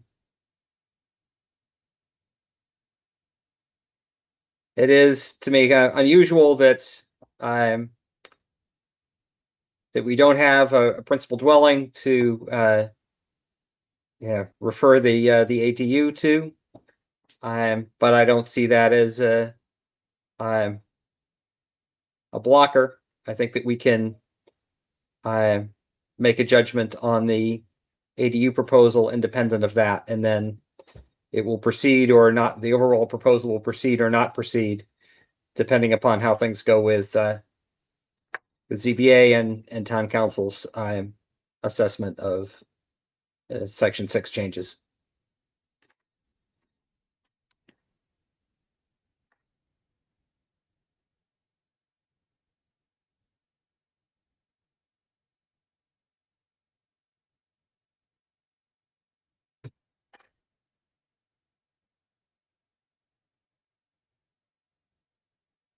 Not seeing any comments from members of the board, I'll take final input from the audience, Mr. Neal, then Mr. Howard.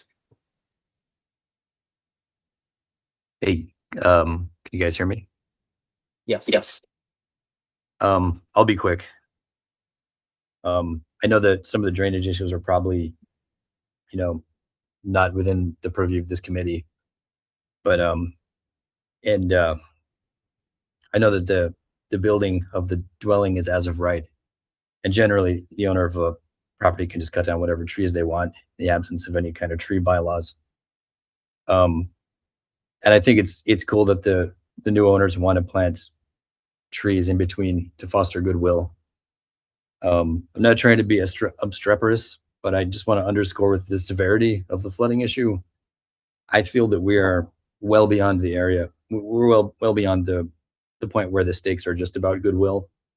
I think our neighborhood is, it's been 50 years. We're ready to move into the area where the stakes are about liability and accountability.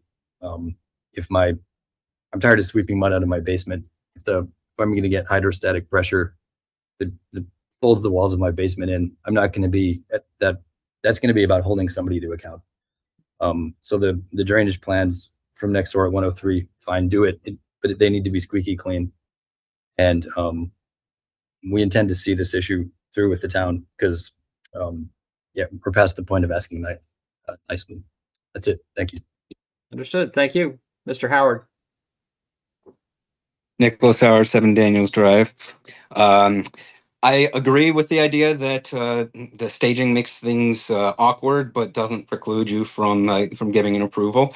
However, I do believe that the particular staging issue does actually give you the opportunity to look at the broader area of the entire site plan rather than just what is affected by the ADU, because the ADU's proposal is largely contingent upon the greater plan here.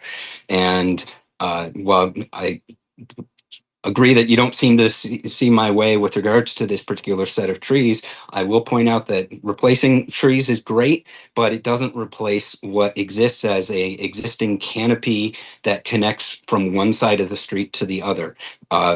Particularly the trees to the right side of the wall there create what is an actual connecting path to a forest on the opposite side of the street. To the extent those trees are removed and replaced with new landscaping of the same total size, it doesn't change it doesn't change the removal of what it stands as a corridor connecting one space to another. And while yes, there currently is not an actual identified corridor, that's only because nobody has been bothered to actually try and identify one. I mean, for example, there are blue-spotted salamanders in the neighborhood. I took a picture of one back in June on my own property. There are other things that could be. So just because nobody has actually identified a specific corridor because they've never felt to identify it, because, hey, everybody around here has been keeping the trees. Of all of the 47 or so lots that were developed under the plans in the 60s, pretty much to a T, with I think there's 3 exceptions, have larger than 15,000, or all of them have 15,000 square feet or lower of a developed area, with basically 3 exceptions. This one currently has 15,000 square feet of developed area, and they're proposing basically increasing it to 25. And so that's where I think you have an actual ability to consider that and take it into account when making this approval. All right. Thank you, Mr. Howard. Mr. Brickman, I see your hands up, and then I will invite the board to make a motion to proceed. Sorry, I left my hand up from before.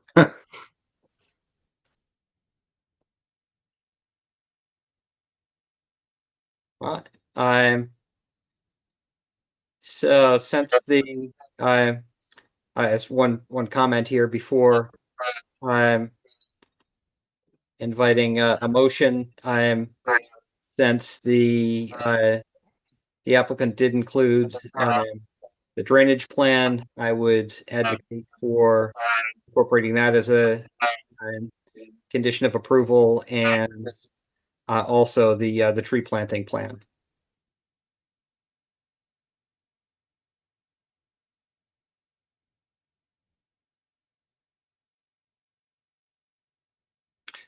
So do we have a motion to move forward? And if not, what are your hesitations?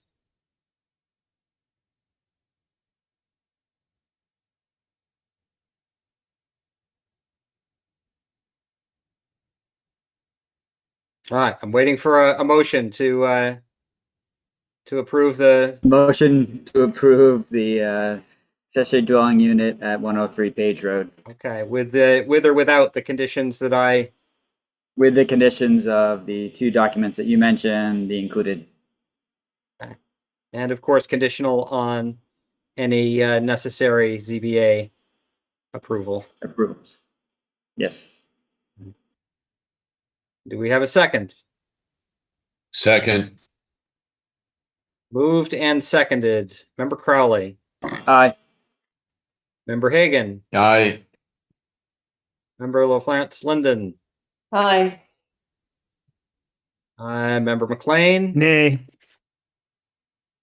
and the chair votes aye, 4-1-0. Site plan is approved with conditions as stated. And I think here I've learned about, sounds like a very serious drainage issue at the bottom of Francis Kelly. So, yeah, look forward to hearing what town will be doing to address that going forward. Thank you. Thank you, board.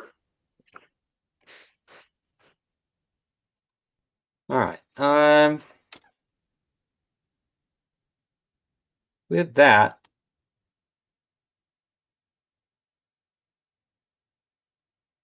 we move on to the business session.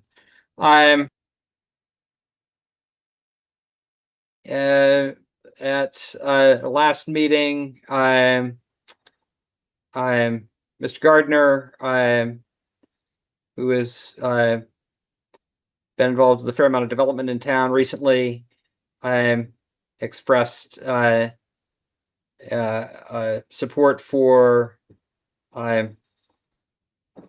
private ownership of ADUs under a condominium arrangement.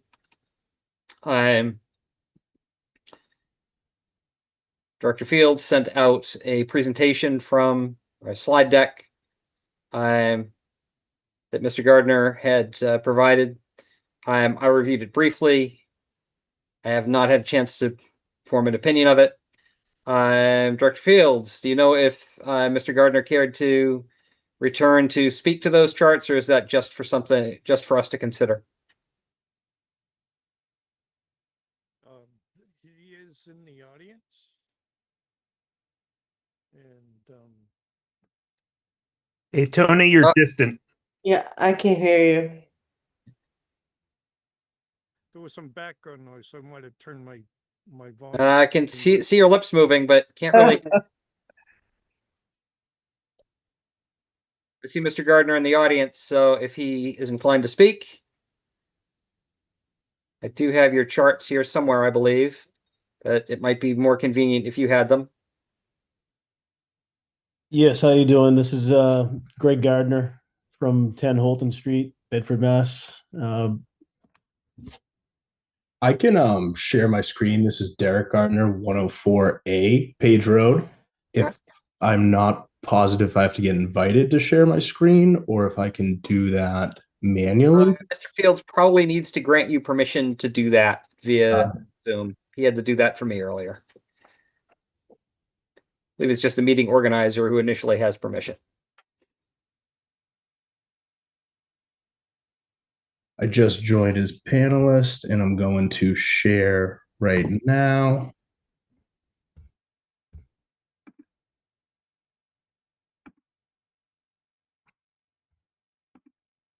Just allowing. There.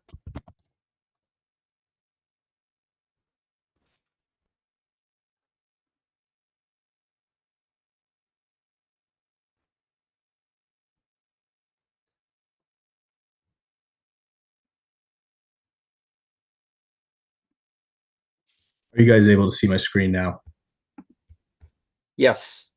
Okay, I'm going to the slideshow.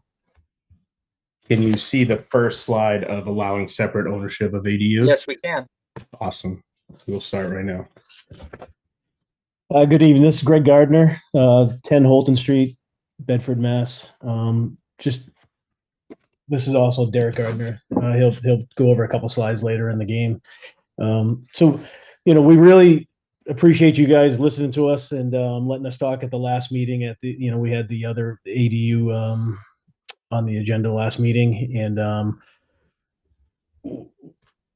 we really appreciate the board's work on creating or looking into more affordable housing with the cottage overlay and everything that the board's doing, trying to promote housing and making it affordable and living place for younger generations and older generations. Bedford, has had an ADU bylaw since 1990. The original rules for that were more restrictive. The owner was required to live in either the primary home or the ADU. Generally had to be located behind the primary residence, so it really made it hard for people to fit that onto a lot. The new Massachusetts ADU law significantly changed that framework, allowing owner occupancy not to be required, and ADUs have much more flexibility in where they can be located on a property. That means an ADU can potentially sit more in line with other homes in the neighborhood while still meeting Bedford's required setbacks, height limits, building codes, and other dimensional requirements. ADUs have already evolved considerably. What we're here to discuss today is what we believe could be the next step, allowing separate ownership for an otherwise legally permitted ADU. Our proposal for separate ownership, attainable homes, and address the need for housing in Bedford. And these houses on the proposal are still going to preserve the character that Bedford's known for. They're not. The request is narrow. Allow a legally permitted ADU to have separate ownership through condoing. The goal is to create an ownership option at a price point that is largely missing in Bedford while keeping the same physical development standards.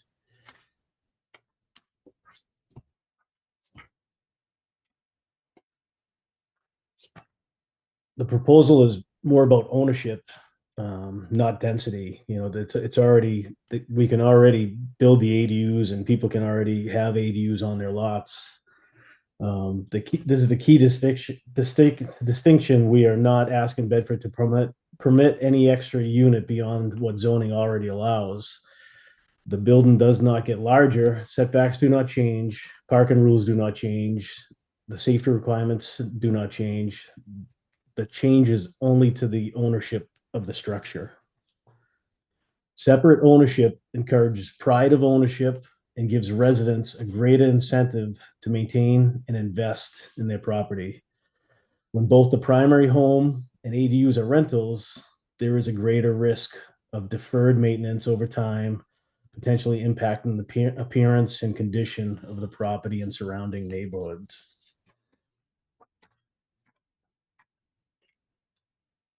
All the existing regulations still apply. Zone requirements, setback and height, building code, parking requirements, inspection process.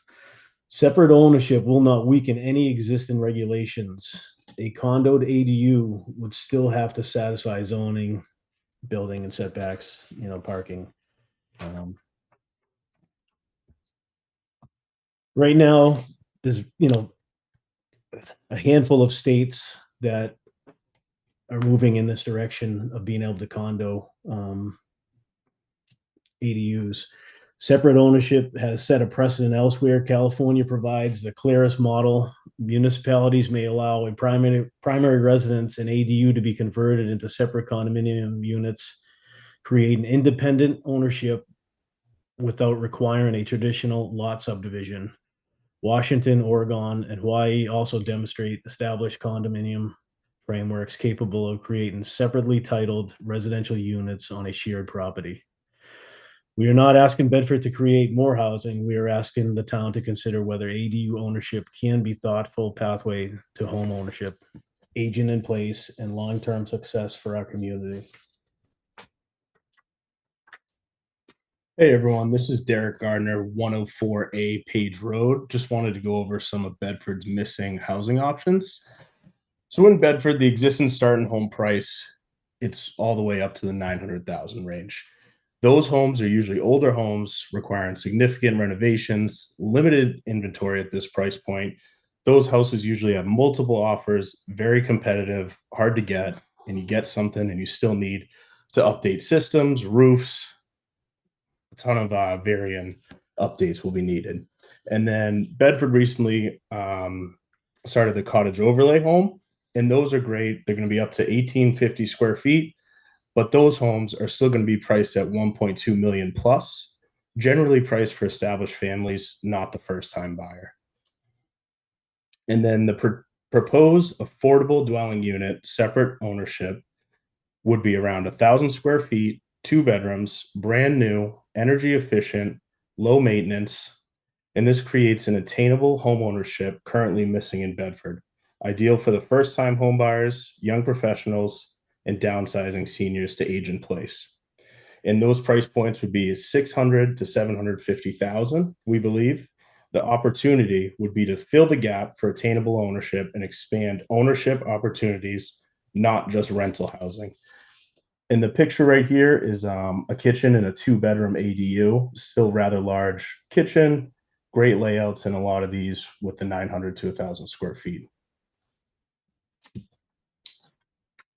Why ownership matters. Rental ADUs add housing, but ownership creates a different benefit. A buyer can build equity, while a homeowner who builds the ADU gains another way to make the project financially feasible. This is especially important because construction costs can make an ADU difficult to justify if the only option is to retain both units forever and not split them off being condos. One housing tool, many uses. Even with only 1,000 square feet, ADUs are extremely versatile. Younger families, starter home, affordable ownership, they can build equity in Bedford, stay close to where they work, and become a part of Bedford. Older residents, less maintenance than older house, age in place, stay near family and neighbors they have grown to meet over the years, independent living, and they could potentially downsize. Targeted towards young families. This is a new entry point into Bedford.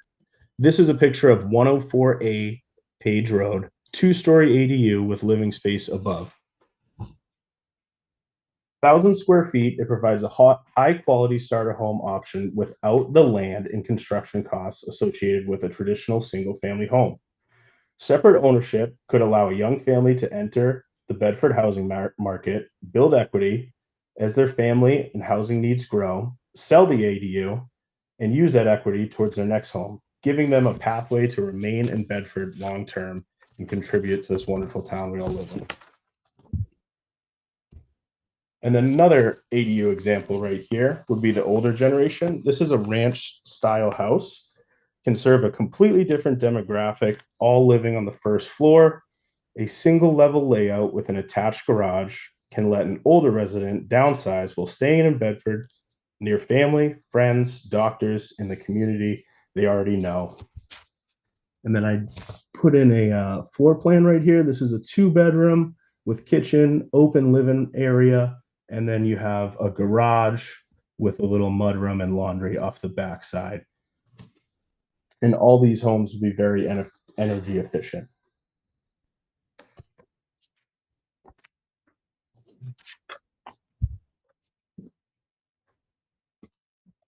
Helping Bedford seniors. Many longtime Bedford residents have substantial equity in their homes, but no longer want the cost or responsibility of maintaining a larger, aging house. In many cases, ADUs will be built for parents while their children or other family members take over their existing home. Condoing the units creates clear ownership and eliminates confusion over who is responsible for taxes, utilities, repairs, and other expenses.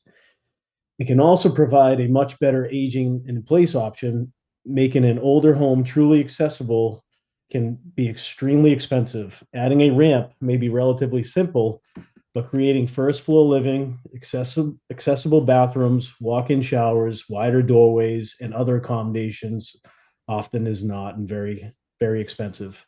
A new single level ADU can be designed for those needs from the beginning. For a senior who builds an ADU for themselves, separate ownership also gives them the option to sell the existing home and use that equity for retirement rather than continuing to maintain it or becoming a landlord. After retirement, many people are looking for less responsibilities, not a second home to maintain and a tenant to manage. Why condo ownership helps seniors? Existing home You could build an ADU once it's sold, condo ownership, age in place, and sell the main home. Seniors get to stay in Bedford, remain close to family, lower their costs, and age in place with dignity. This is the scenario separate ownership can unlock, build the right size ADU, establish the condominium structure, move into the ADU, and sell the main residence to another family. And this enables the senior to put money in their pocket. The senior converts some home equity into liquidity while remaining in Bedford, the community they have given so much to, and all while remaining ownership of appreciating asset. Challenges with separate ownership. If they're not condoed, the asset is tied. So even if it's family members, it'll be tough, to get both people on board to sell. Financial hurdles, high construction costs make new ADUs difficult to finance without the ability to sell one unit. And as they, as people start to age, they really don't want to have to take out another mortgage to build an ADU. So it would be nice if they could sell the main house and have the money for that. Landlord burden, many seniors do not want to be landlords. Collecting rents and maintaining two homes becomes very difficult at that age. Family built ADUs can create uncertainty if ownership remains tied to the primary residence. Separate ownership provides stability.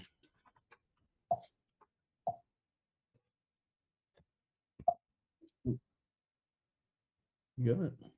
Yeah, trying to go to market reality here. Okay, market reality. So market reality, this is an existing house. This is actually my house at 10 Holton Street.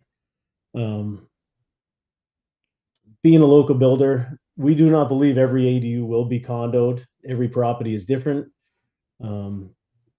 This lot could support an ADU by right, but separate ownership is not practical because it would reduce the value of the single family home, and the lot is too constrained. So there's going to be spots where not everybody's going to want to condo the ADU or have an ADU.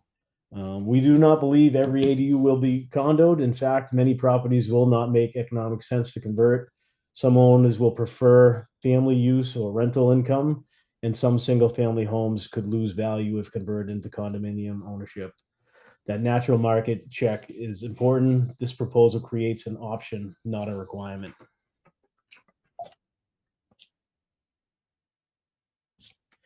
Benefits to Bedford: attainable home ownership, greater housing diversity, increased tax revenue, supports local businesses, stronger local workforce, efficient infrastructure use, preserves neighborhood character, and life cycle housing. The benefit is broader than simply creating another unit. It can add attainable ownership, housing diversity, life cycle housing, local workforce housing, and potentially additional separately assessed taxable value while using existing roads and utilities and preserving neighborhood scale.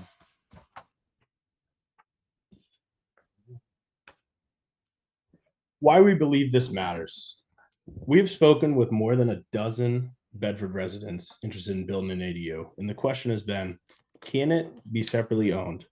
We encourage the board to view these not as accessory dwelling units, but as affordable dwelling units, a new housing tool to expand attainable home ownership while maintaining Bedford's neighborhood character. And that's the end of our presentation. We wanted to see if there was any concerns that we could address. Is the board interested in exploring a bylaw amendment? And how can we work together to make this a responsible housing option? Thank you for your time and consideration. Thank you for your presentation. Questions or comments from members of the board?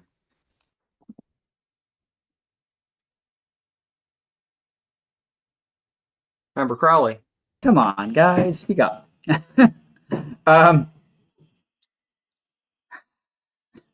I struggle with this one. One, I'm very curious about the whole tax revenue concept, but regards to that, I'm glad that I feel like we were a bit ahead of the game with ADUs, and we were trying to stay on top of it in Bedford, and then the state changed their laws, and they said, oh, two families can have ADUs as well, and I think that's where really things got complicated and make things difficult. But my problem with this proposal is that if you have a two-family and then you make an ADU, now essentially, and if you make it ownable, now it's a 3-unit. So effectively, we're allowing 3 units across town in all residential areas. And I don't know about that. I'm not necessarily opposed to bring it in front of the town and see what they say, but I'm not going to be a proponent of this. Not yet, anyways. Maybe someday, but I'm not there yet. I feel like if you're talking about separate taxes and everything, then you're talking about we need to change our zoning bylaws so that we allow smaller lots everywhere in town effectively, because now you're going to make new lots, actually, all these ADUs. We're just basically saying you can make a 1,000 square foot house, carve off part of your lot and make a 1,000 square foot house. And it's just, I don't know. I'm not there. I'm not there yet. I respect what you're trying to say, but for me, accessory dwelling unit has always been accessory dwelling unit. And that's where I still stand for now. Member LaFrance Linden. Yeah, I think my feelings are similar to Todd's. One question that I have is what prevents these from just becoming rental units? Somebody buying them and then just renting it out. And then what we have is not the pride of home ownership. We have, extensive rental housing in Bedford, which is not necessarily a bad thing, but that's not what this is being sold as. So I find it intriguing, but I have not had the opportunity to weigh all of the implications of it to come down one way or another quite yet. It feels to me a little bit like the accessory dwelling unit train is just it's like, speeding down the track. And I'm just not sure where it's gonna end up. It feels like it's gotten a little out of control. But we'll see. We'll see how it goes. All right, so my 2 cents, I'm generally favorably disposed towards the proposal. I need to consider it more. I think you mentioned at the end a change in title from accessory dwelling unit to affordable dwelling unit, and I think a name change is appropriate. And that it reflects a change in approach. What you're describing to me is it's no longer an accessory structure; it's something on its own. And so I look at it as I'm more aligned, perhaps, with the cottage courts, and I'm the change is more about would be more about allowing multiple structures, multiple detached homes on a single lot. I tend to think that would be fairly effective relative to other zoning changes in terms of promoting affordability. Member Crowley mentioned smaller lots as kind of being effectively what would be realized if this were to be change were to be adopted. And I agree that in spirit that's what it would be. And I think that reducing maximum allowable minimum lot size, that was a mouthful, capping or putting a floor on putting a cap on lot size would substantially lower than its current. That would allow lots to be split. That would probably go a long way towards creating new housing. The missing middle sort. So I do think there are things to like about this. I do want to consider it more. Member Hagan. As the others are saying, an intriguing possibility, and Todd correctly says that means it's 3 units per lot around. So, but I'm going to ask the proponent, thank you for the work. Any chance you're going to have a booth at Bedford Day such that we can be confident there's a large amount of input from members of the town on this subject? And the alternative is a table outside fall town meeting. You told us you've talked to a dozen people, but you're the builder, so that's why I don't mean that in a negative way. I just wanted to be confident this gets shopped around with more people in town before the planning board gets into too deep on it. Thank you. Thank you. Member McLean. To maybe address Todd's concern, and this may be a question for staff. I mean, could we do something like condoization would be allowed if it's shared with a single family lot, but not with a with a single family dwelling, but not a 2-family dwelling?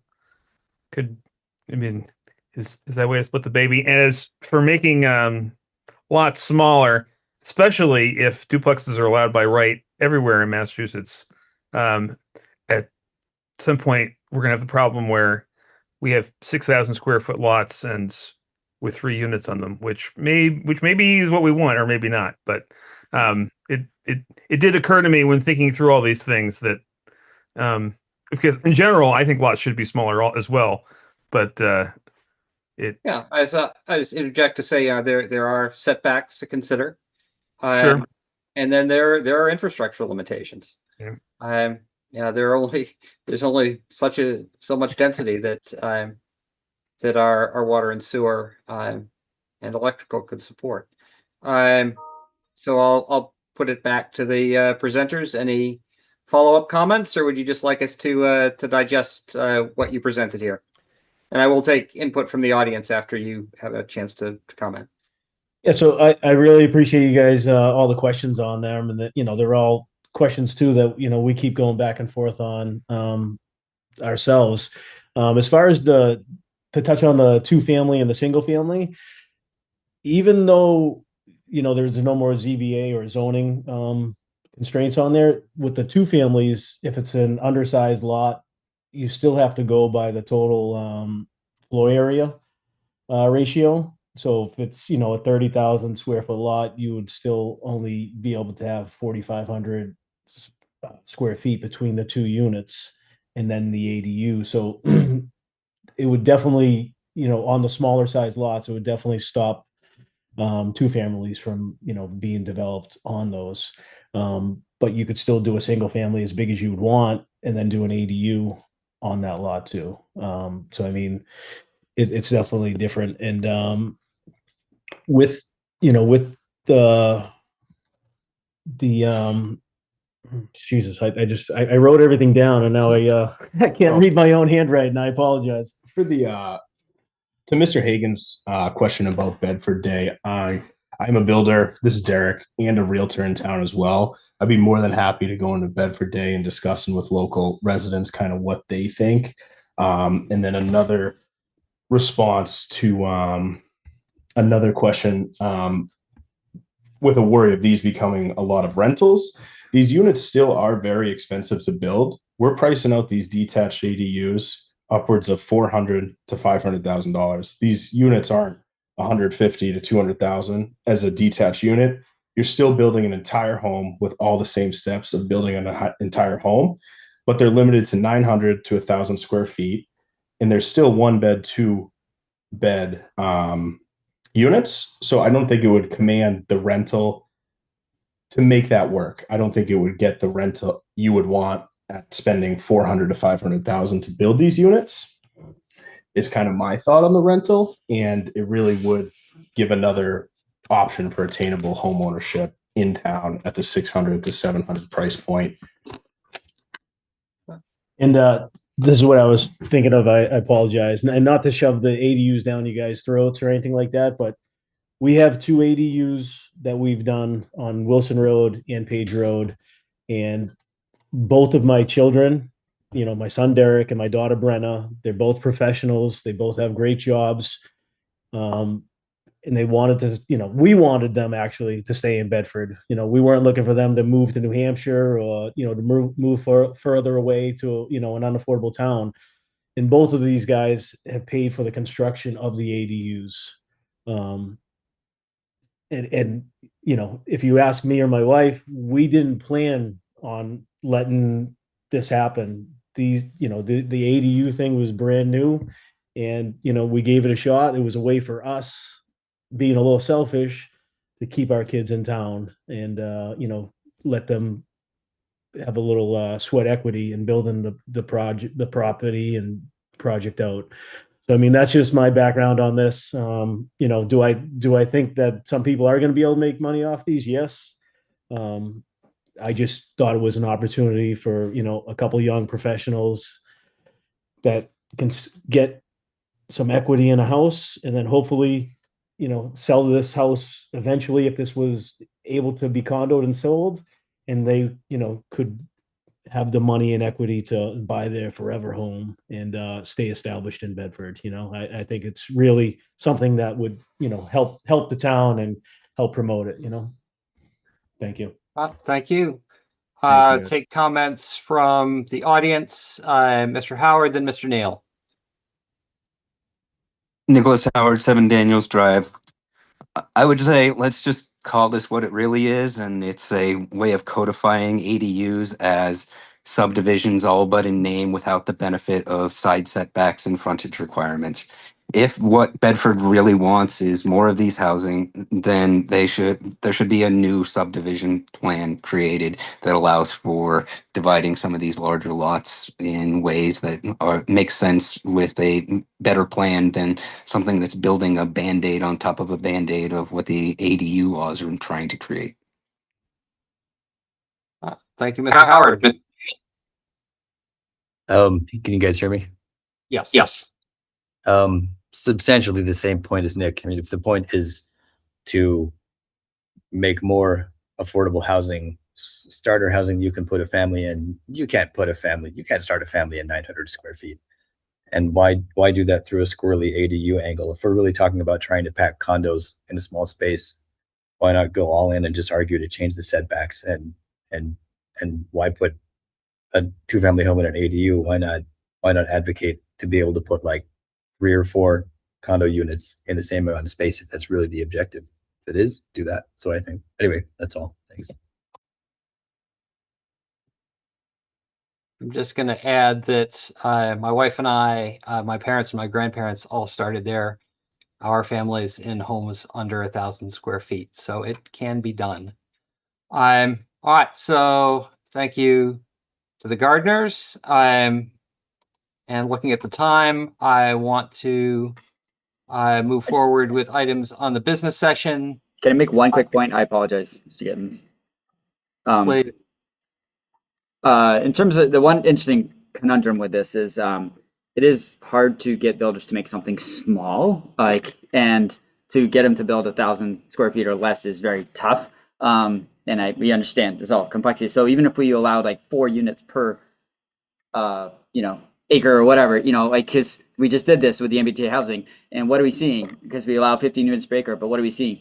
$1.2-1.3 million units packed on the lots. So it is just tough to get small houses that are cheap enough in Bedford, and so that's why we tried the cottage court thing. So we'll see how that goes. But anyway, so I can kind of see the appeal of 1,000. Anyways, that's it. Thank you.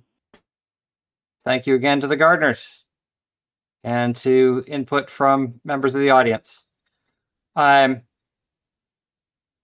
moving on to dark sky lighting. I have not made significant progress there, but yes,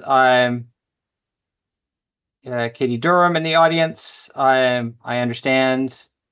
You have input to share. Yes, please go ahead.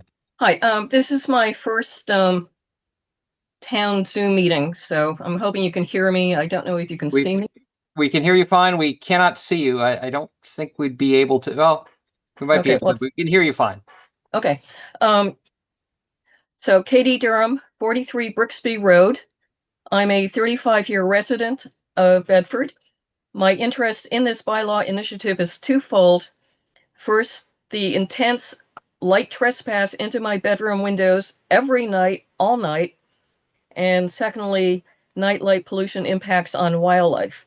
My background is wildlife biology. I've focused for some time on creating native wildlife habitat in my own yard, as are an increasing number of Bedford residents. So I've had a few exchanges with Mr. Gittens. A year ago, he directed me to the Dark Sky, Massachusetts model bylaw. And recently he forwarded materials on Chelmsford bylaw, which I understand may be an example of what the planning board may pursue. So I have a few quick broad brush comments relating to the Chelmsford model I would like to make this evening, but most of what I want to tell you, especially with regard to wildlife impacts, I will include in separate written comments. First, for those of us who are not electrical engineers, please demystify technical aspects of the bylaw as much as you can. Making the technical stuff less overwhelming is critical for public buy-in. The diagrams on shielding are tremendously helpful. Color could benefit from some wordsmithing to clarify the ranges in Kelvin. But how can I know whether the proposed standards for lumens and foot candles are adequate or maybe onerous? Does someone on the planning board or in the building department already have a reliable light meter? And if so, can examples in Bedford be identified so the public can experience for itself what the bylaw is trying to correct versus what would be acceptable lighting? And I would offer 36 Brixby as an example. Second, as I understand from Chelmsford history, last year's proposal was rejected as too onerous with respect to residential, so significant modifications were made, and this year it breezed through town meeting. But I wonder if it went further than it needed to in relaxing the residential standards. Maybe we can learn from it. So at a minimum, all new residential construction should comply with standards. Bedford may be mostly built out, but as properties are sold, many single-family homes are torn down and rebuilt, presenting a golden opportunity. Let the developer deal with it at the time it is the most appropriate and cost-effective to do so, so that future homeowners and neighbors are spared the friction of light trespass, which is very difficult to resolve cordially or inexpensively at that point and would preclude enforcement action. Maybe not all the standards in Chelmsford Section 3, but at least those in Section 4.3. And really, all new outdoor light fixtures requiring an electrical permit should meet the same standards, particularly for shielding. This would still allow non-conforming existing fixtures to be spared in the absence of an enforcement action if that's the direction the planning board wants to go. My third major point is that a 10-year grace period for commercial industrial to fully comply is too long. Populations of insects and songbirds have been decimated in recent decades, in significant part due to nightlight pollution, all while industry continues to make light stronger and more unhealthy. At this rate, a great deal of damage could occur in 10 years. If the law includes a grace period, please consider a term of no more than 5 years. And fourth, I want to point out a difference in how Dark Sky and Chelmsford handle environmentally sensitive areas. Dark Sky includes residential use in the definition, Chelmsford does not. It arises in the applicable foot candle standard for nuisance light trespass. So Chelmsford residential standard is relaxed by half from what both would require for environmentally sensitive areas. So I'm going to explain separately in what I'll be submitting writing why I think that's important, but I am encouraging the lower foot candle standard to apply to residential as well.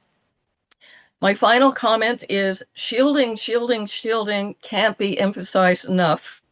I wanted to thank you for the opportunity to provide these comments. More will be coming in writing. I look forward to helping in any way I can to move this initiative forward, and I appreciate hearing what kind of timing might be anticipated. I guess most immediately, like if this is going to be on the next planning board meeting, when my comment should be submitted. Sound like there was maybe a 7-day advance period you might be looking for. So.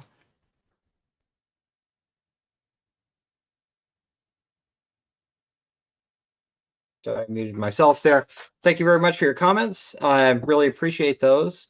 The dark sky, I said outdoor lighting regulation is a topic, a recurring topic on our meeting agendas. So yeah, there would be an opportunity to speak every second and fourth Tuesday of the month, until the point where we were going to a public hearing for a draft a draft bylaw amendments. What else was that? Sorry, lost my train of thought there. In terms of input prior to board meetings, say typically I should defer to Tony. Our meeting package, planning board members meeting package goes out the Thursday before a meeting. So the Wednesday prior, I don't know how late Tony's able to accept input to meeting packages, but yeah, roughly a week. Okay. I see. I'll invite members of the board to ask questions or comment, and then take comments from the audience.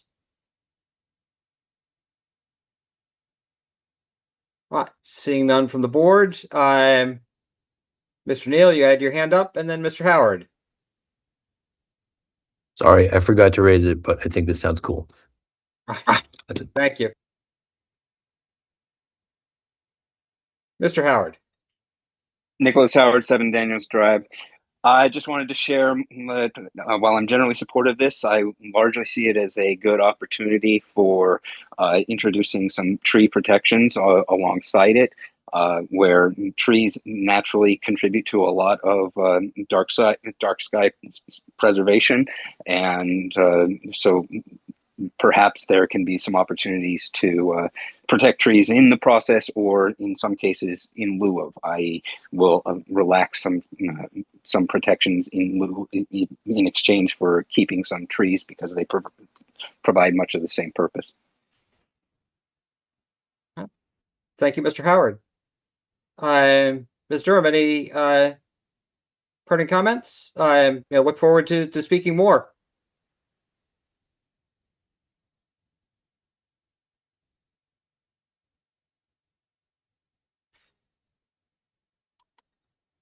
All right. So with that, we can move on to small clean energy facility permitting. Yeah, so we did forward for you several presentations that we were able to partake in last week at the Mass Municipal Lawyers Association event, where small clean energy permitting was the topic of a half-day seminar. And I think that information, combined with some of the recently released state tools, are going to be very useful in helping us kind of bring closure to a proposal that we should have for your next meeting. Typically, the state recommends we break energy facilities into 3 tiers of facilities, and we're going to do that. And then that enables us to regulate them separately, so that what the state will identify as a tier 1 facility is something very small and typically allowed in all zoning districts, And then as you get into the bigger sizes, those can either be limited in their in what districts you allow them in, and or you could require special permits for them if they are of a size that you think needs more scrutiny than allowing them by right. So we will have a concept for you to think about at the next meeting. And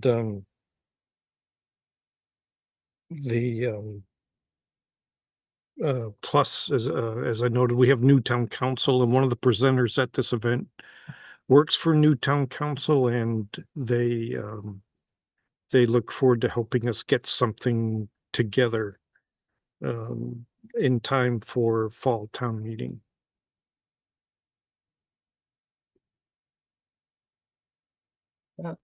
Thank you. Data center permitting. I thank you for forwarding the Attorney General's opinion on Mansfield's bylaw. Yeah, so that the Mansfield bylaw is something we might look at for reference for local adoption or something similar. The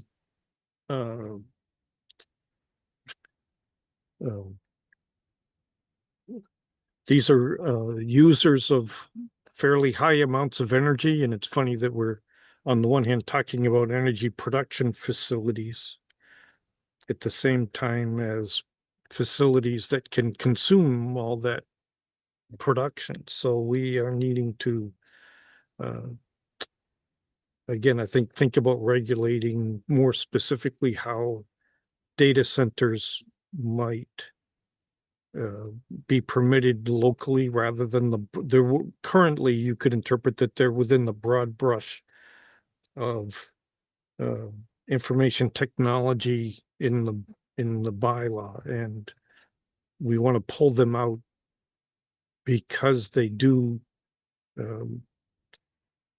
come with issues that we're hearing from many of our colleagues across the Commonwealth and across the country.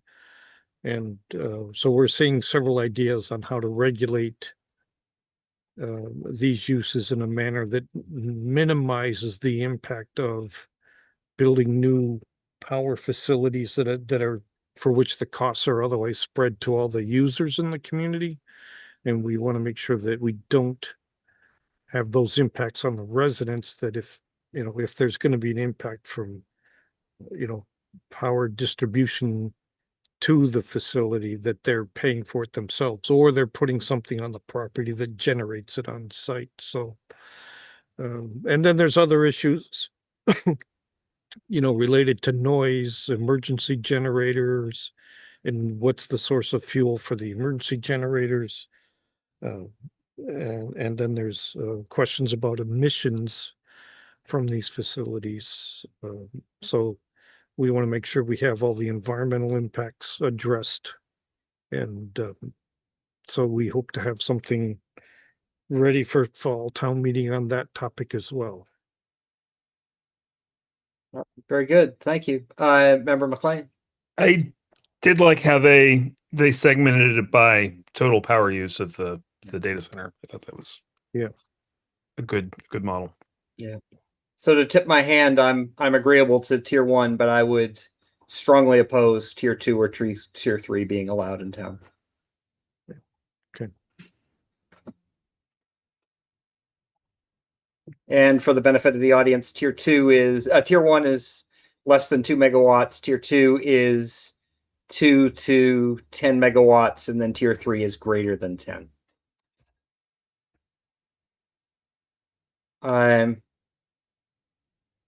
And I do see that Patricia Fabian from Energy and Sustainability is in the audience. I invite you to comment if you're so inclined. Not to put you on the spot, though. Yeah, you don't have to put her on the spot. No, okay. We would note that Energy and Sustainability has offered and is poised to help us with both of these two items, and we'll we'll be reaching out. I believe they're meeting sometime in September, and we will attend both to introduce them to Kylie and to And- talk about these specific things, plus perhaps how we can help with some of the other goals they have. So And I do see a hand up, Miss Fabian. Hi, thank you. I couldn't find the unmute button. No, so just to say that we have been in conversation both with Tony, Chris, we've provided a lot of different information, I think, and sort of raised the issue, and happy to join any conversations. Really, our role has been so far is to sort of elevate it as an issue, both for the data centers and the small energy permitting, and then just trying to get as much information as possible to help the town make decisions. So that's where we are. Oh, thank you very much. All right, moving on to tree protection bylaw. Once again, I have nothing to report. unless Member McLean may get to how it was discussed at the select board meeting last night. Oh, yes, and If you did not watch the meeting, the select board did not take action on the proposed changes to the fees relative to both either permitted tree removal or penalties for unapproved tree removal. And so that's still out there for discussion, which that policy is really though for just town-owned trees, whether it's street trees in the right of way or trees on town-owned properties, whether it's a municipal building or an open space, and not related to trees on private property. And so that discussion about whether we would eventually try to regulate trees within the setbacks when there's a construction project remains an unanswered item on our potential to-do list. But what Bark proposed last night did not see action at the meeting last night. So Member McLean and then Member LaFrance Linden. Yeah, just to add a little more color. I mean, when something fails, I mean, it was tabled, so it was not rejected outright. But when something fails, it's always a little bit hard to tease apart why. There was quite a bit of pushback during public comment. There were 3 different comments, including from a member of this committee, against the proposal. And I think the big thing was the scale of the mitigation fees and whether they, it was a fairly dramatic increase over our current mitigation fees, which is a flat $500 per tree. And there wasn't a good feeling for whether it was the proposed fees were well aligned with our neighboring communities, right? So there was a lot of concern that, what does Burlington and Billerica do? So if we propose something, I think we'd want to be able to answer that question. And there was a couple. I mean, there's sort of 3 different things at question here, right? There's the application fee for removing a tree. There's the mitigation fee, and sort of the thrust of the proposal was to make it variable based on the tree's size, and then the penalty for taking down a tree without going through the process, which I think if they had talked about it, there would have been a general agreement for the first and third, but it got lost in the conversation about the second. And I think there was something else rattling around my brain, but I don't remember what it was. How do current penalties for tree removal compared to the going rate for green firewood?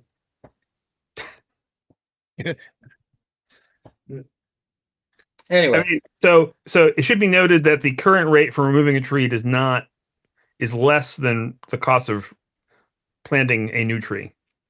So, Thank you.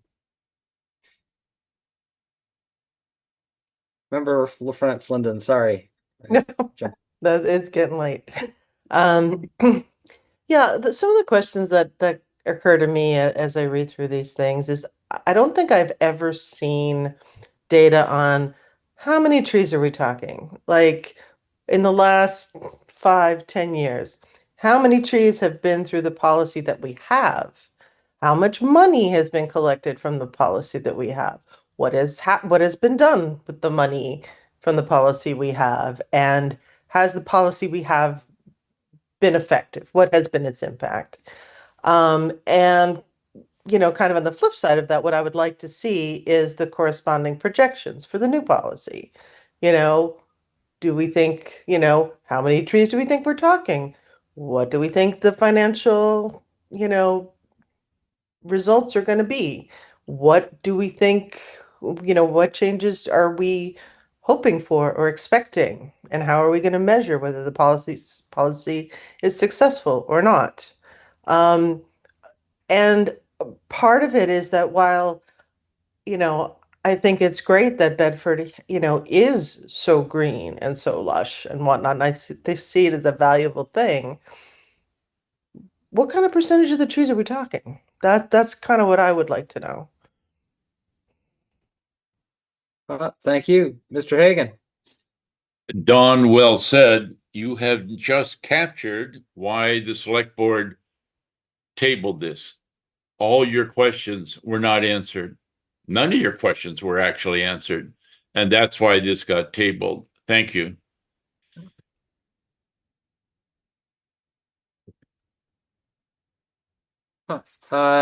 Sorry.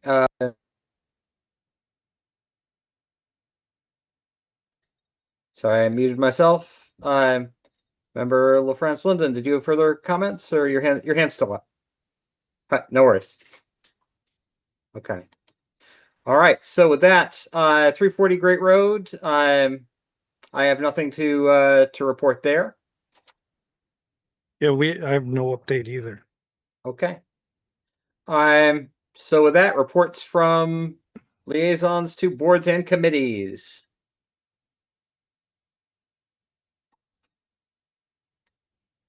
Member Crowley. Not exactly a report, but I'm just gonna put a plug in. A couple things. One, just to make it clear, the sidewalk clearing, everything that's being put on hold for now. I've had multiple discussions with the assistant town manager, a bit with the town manager as well. So with everything else going on, it does not make sense for this upcoming town meeting. But it's still in the back of my mind, and still discussions going on. And the assistant town manager is aware, and they're gathering data and potentially going to be doing some outreach and some education and so forth. So stuff is happening behind the scenes, but no bylaws yet to be proposed. And secondly, I talked to the assistant manager about this as well, in terms of potentially or looking into requiring certain boards to, at a minimum, be hybrid. So therefore having an online option, especially regulatory boards. I am completely and utterly frustrated and fed up with the Zoning Board of Appeals not having a hybrid. It's just very hard for me to get to meetings, but hybrid I could do. So I'm on a soapbox, but I'm going to do my best to push that forward. Thank you. Thank you. Before calling on Member McLean, at the beginning of the year, we did discuss the possibility of meeting in person, perhaps once a month, and it hasn't percolated up to the top of my to discuss list. So perhaps next meeting we can have a conversation about doing that. Member McLean. I figured I would talk about the select board meeting, but Please. before I did that, I support Todd in his quest to get more meetings hybrid. My watch is trying to get my attention. So,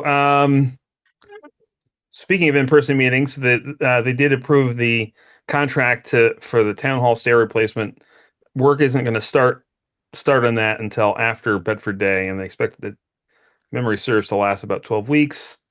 They don't think they'll be able to put in an alternate handicapped access. I'm a little bit surprised that they can't do a ramp to the back door, but that's the current state of things. I'll let Tony talk about the review of the comprehensive plan strategies. They dissolved the housing partnership and did more appointments to the Affordable Housing Trust, this is a thing that's been in the works for months now, and was done at last town meeting. The Housing Trust has 2 openings out of 7. We already talked about the tree regulations.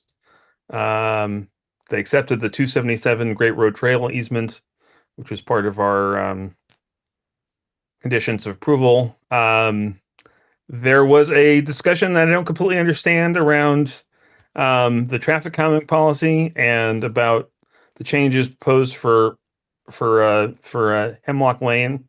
And they're probably going to talk about the traffic calming policy at the next select board meeting, if that's the sort of thing that interests you.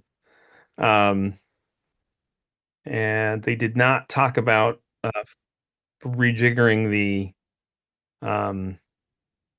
select board liaison assignments because they were missing member Dan, and but they did approve the select board goals, acknowledging that it's a working document and they can update it at every meeting if they want to.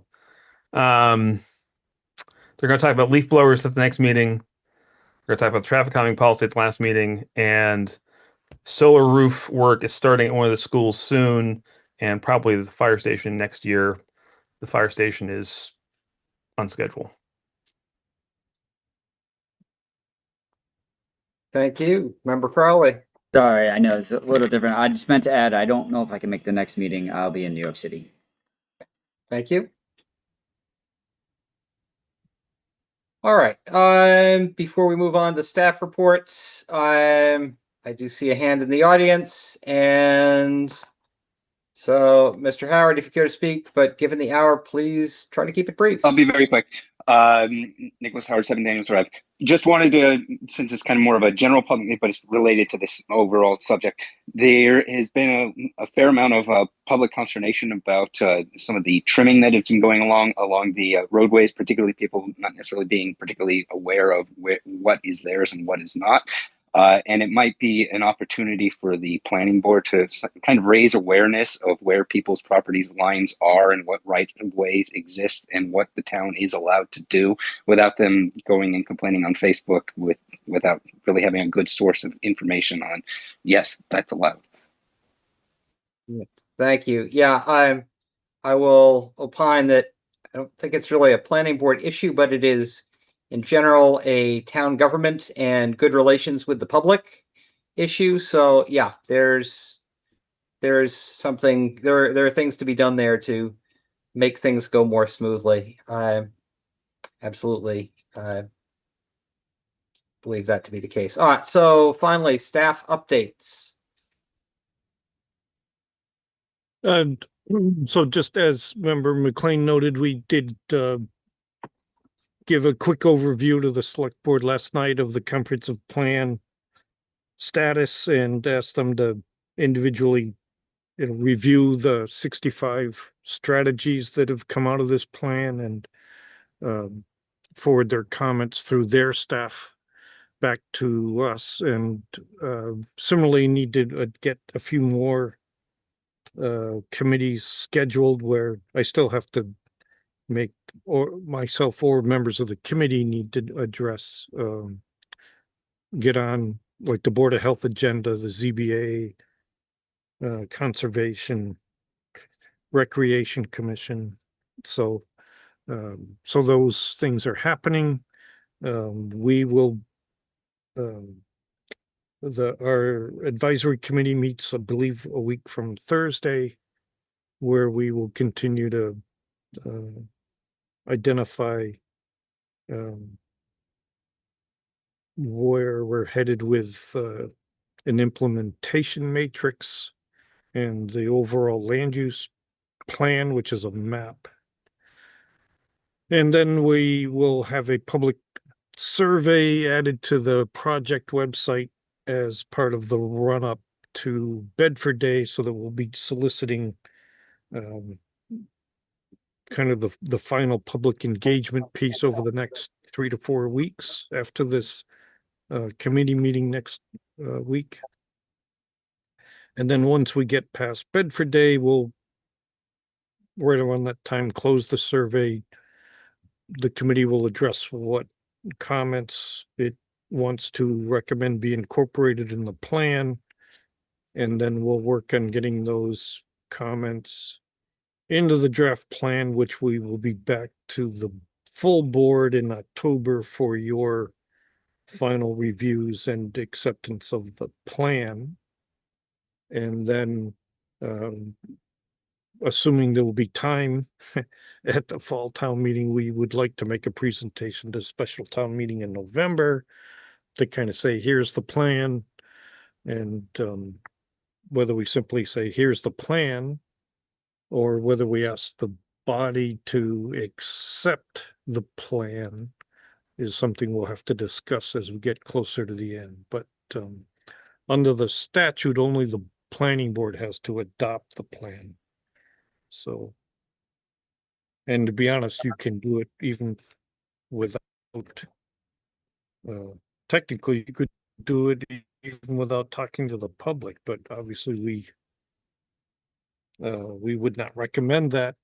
And to be honest, this is the first time I've done a plan really from the ground up, where we really went out and said to the residents, you know, what are your issues, rather than starting with the various land use boards and saying, what are we working on and what is it we want to get, what do we want to get feedback on, because we already have some biased opinions as to how we want to be working on those various land use issues.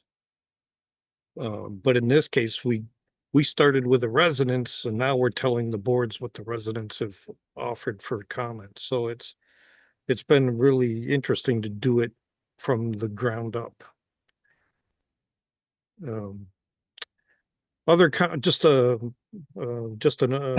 more on a staffing level update. I just wanted to call your attention to some, and a shout out to Kylie for doing a major improvement on the website on the transportation page that we have under the planning board site, and also check out new information on energy that we've added, because we've added some energy and sustainability functions to our departmental roles. So there's a lot of new good information there. And then also on the staffing front, we hopefully have a new administrative person starting next Monday. So hopefully I'm back at full staffing starting next week, and look forward to taking advantage of having all the people to get caught up on some things that are just things that I'm behind on. So All right, thank you very much. Was there a date by which select board was going to get respond with feedback to the comprehensive plan draft? I had asked for comments by the end of the month, Great. I think, I hope. So. All right, thank you very much. So with that, we are at the end of our agenda. Final comments, or do we have a motion to adjourn? Member McLean. Move that we adjourn. Second. Whew. The onslaught. I'll yield to Todd. Member McLean. Aye. Member Crowley. Aye. Member Hagan. Aye. Member LaFrance Linden. Aye. And the chair votes aye. Thank you for a productive meeting. Thank you. See you on the 25th. Good night, all. Good night.